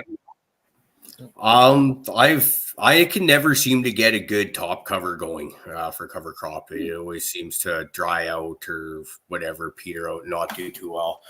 And mulches, kind of same thing as G-Bay. I got hit with some thrips about actually well over a year ago now, and I've never been able to fully get rid of them between house plants. And there's always seems to be I'll think I have them gone for a month or two, and then you'll see them coming back. So I'm just trying to keep them. Well, less places to hide, so no mulch for me either. Oh, good idea. Yeah, that Beautiful was big green living mulch. I've got living cover that'll run until it gets shaded out and becomes an understory. So that's what I'm running. Yeah. And the next round though, I am gonna let that go, and I am gonna do just a. Like I said, I'm going to do the alfalfa on one side, and I'm going to do Timothy hay on the other, and then see what the difference see if I can notice any kind of difference in one season between the two, and then just see how I like the difference between doing that kind of cover compared to the living cover that I've been accustomed to for the past couple years. Yeah, exactly. Yeah, me too. I really do love the cover crop. A lot of times, because I got that 12 seed cover crops blend from Build a Soil. So a lot of times when I go down there, it is extra work in the garden to like chop your cover crop. That way, you know, it's not growing too big. You always want to go in there and like kind of mow the thing down a little bit. And when it gets wet, it just puts this perfume in the air and just the whole house smells amazing. So I like that. Not all of the plants in my cover crop are attracting thrips. One of them is, I'm not sure which one it is, but one of the plants in there that I'm using as a cover crop, if I don't have any plants growing, then I'll notice it on the cover crops.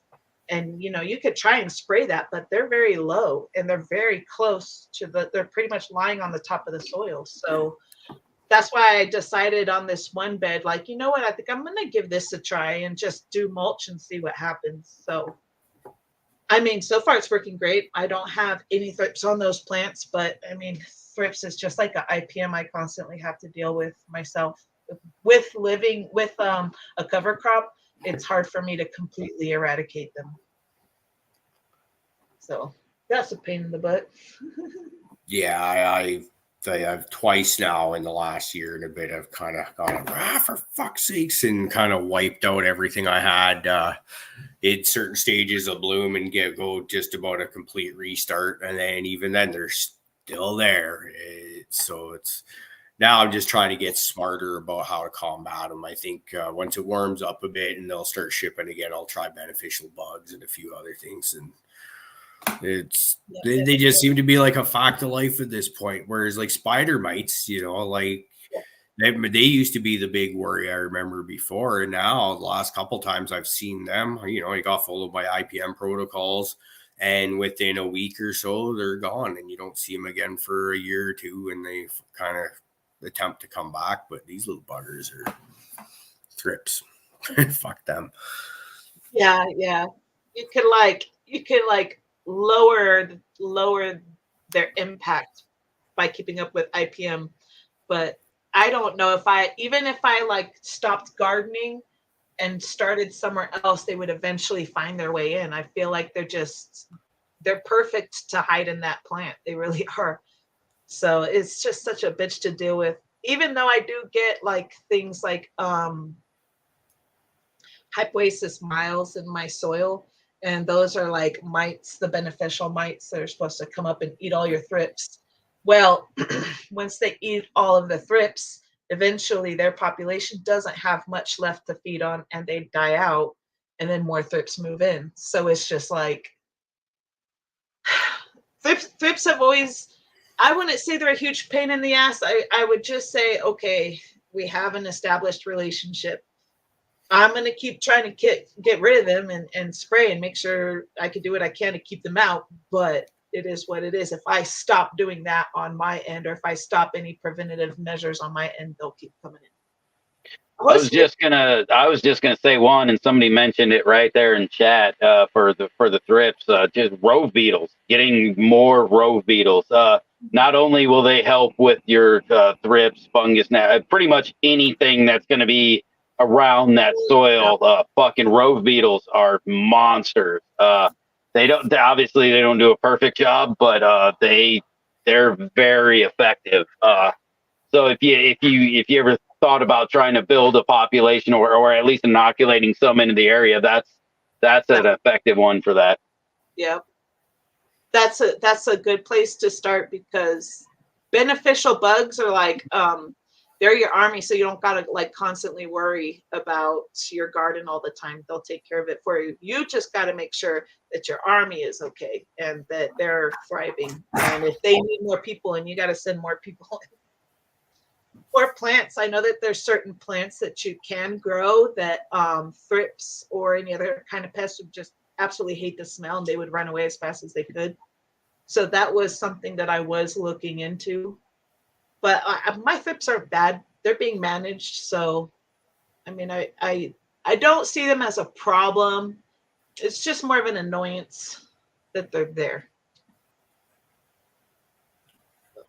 Yeah, and that's the other thing. Once you really dig into all of that, it's that established, like you said, you really do just get accustomed to, right? You're managing the population. So it's not getting crazy. It's not affecting your crop. You know, you're doing everything you can to manage it because, you know, like I said, outdoors, unless you're spraying some seriously toxic shit on there, there's going to be some bugs on your plants. You know what I mean?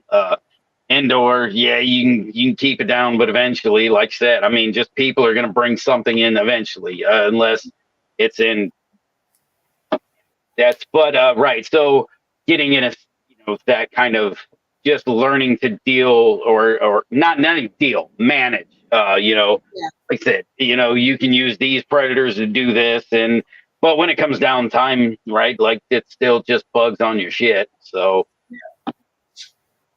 manageable fucking levels of the bugs that are cleanable. Yeah. I don't know. Yep, you're right. Outdoor. Woo! Okay, so I'm looking at the time here. We seem to be running out. Okay. I want to thank you for coming on again, Julie. This has been a good Thank time. you for having me. Definitely want to bring you back for a part 4 at some point in time. Hopefully, it won't be like 2 years in between, though. Yeah, I think it's been about that long since the last time we've had you on, so it's always a We pleasure. should get back together again like this summer sometime. Maybe I could be out in the garden and stuff. That would be amazing. We yeah. love garden tours around here. We're a big fan of that kind of thing. So yeah, we'd be totally down for that. Yeah, for sure. Well, thank you very much, you guys, for having me on. I really appreciate it. Thank you. Do you have anything you want to say or let people know about before we get out of here? Oh, I'm pretty sure a lot of you, your listeners already know who I am and follow me. I'm on Instagram at Greens Goddess. If you or anyone you know is interested in some craft CBD cannabis, check out my website, livingeuphoric.com. And if you sign up for emails, then you'll get email subscriptions. Then you'll get email some coupons every once in a while. I have a nice sale, so I'll give away some coupons. Oh, and on Instagram, I do at the end of every month have a free giveaway of something. So if you're interested in trying to, if you're interested in trying to check it out, maybe try it for free, please do the giveaway that I have at the end of every month. So, which, by the way, I want to say, like, you had hooked that giveaway that I won up so well. I also gave like half of that to one of my patients who is a big nice. CBD person, and I made sure they had all your cards and all the good shit that came with it, so that, you know, hopefully to direct a little bit, you know. And I let her know, I was like, look, you can order this, it'll get shipped right to your fucking door, like, fantastic. So, you know, and so thank you for that. She's enjoying that much herself. So. Oh, good. You're absolutely welcome. Yeah, when there's certain things that I can't sell on my website. So if somebody wins the giveaway, I'll usually sneak it in their box. So just wanted to put that out there. We had a question in the live chat there at shipping only thing. Oh, like as far as in the United States? Yeah. For the shipping in the US. I haven't shipped anything cannabis related over the border, so I'm not quite sure what I can and cannot get away with as far as CBD goes.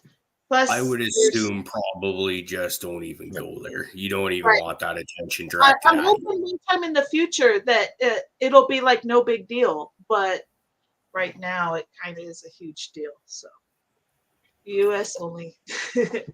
Sorry, my Canadian friends up north. Yeah, it's all good. Okay. I just got one question for you before you go. If I wanted to grow something below 0.03% THC, what am I going for? Oh, like as far as seeds? Yeah, like where would I start my search?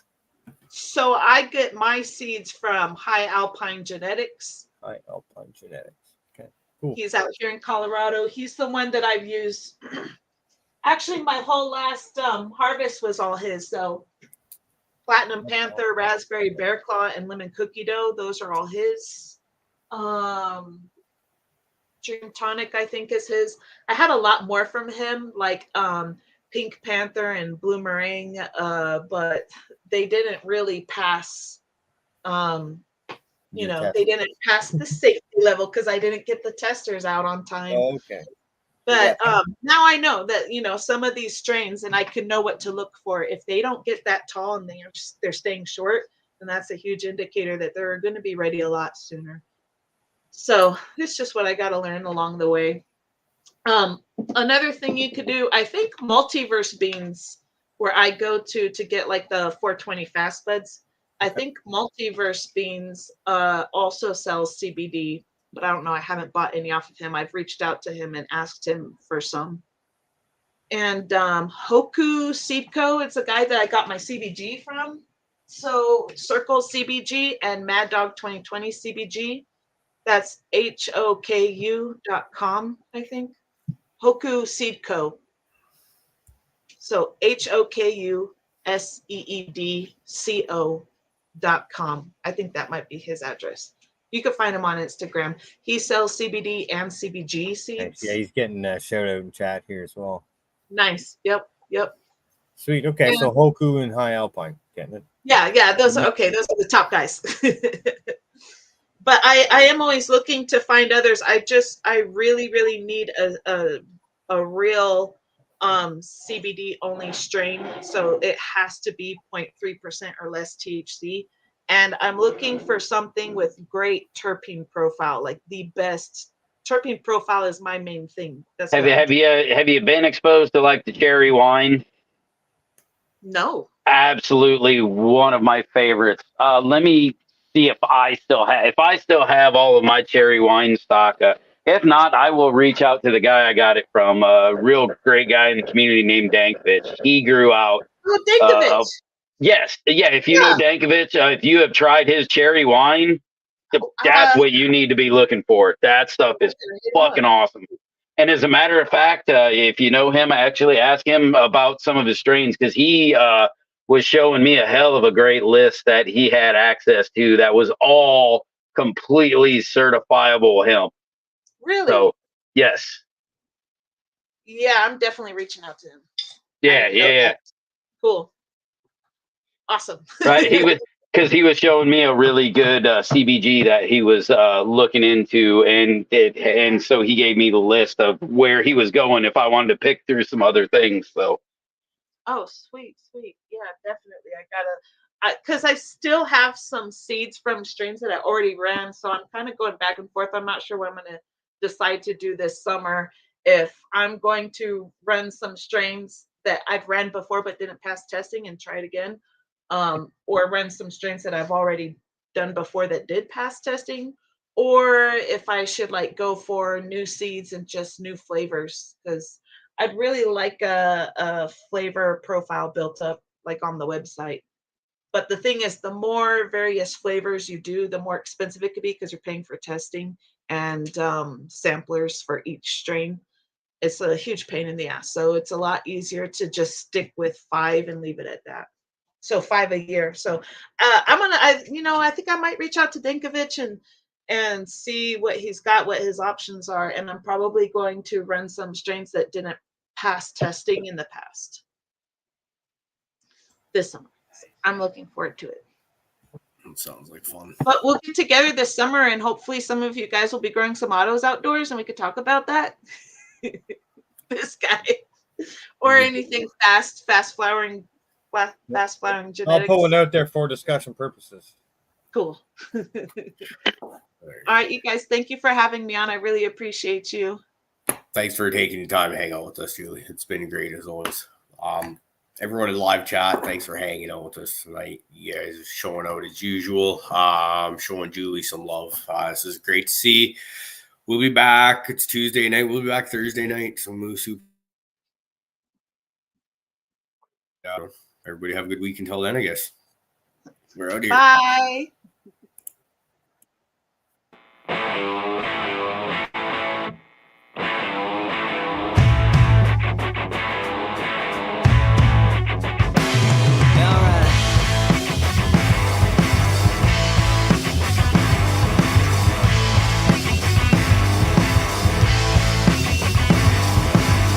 Take me down to the graveyard.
Peace out, everybody.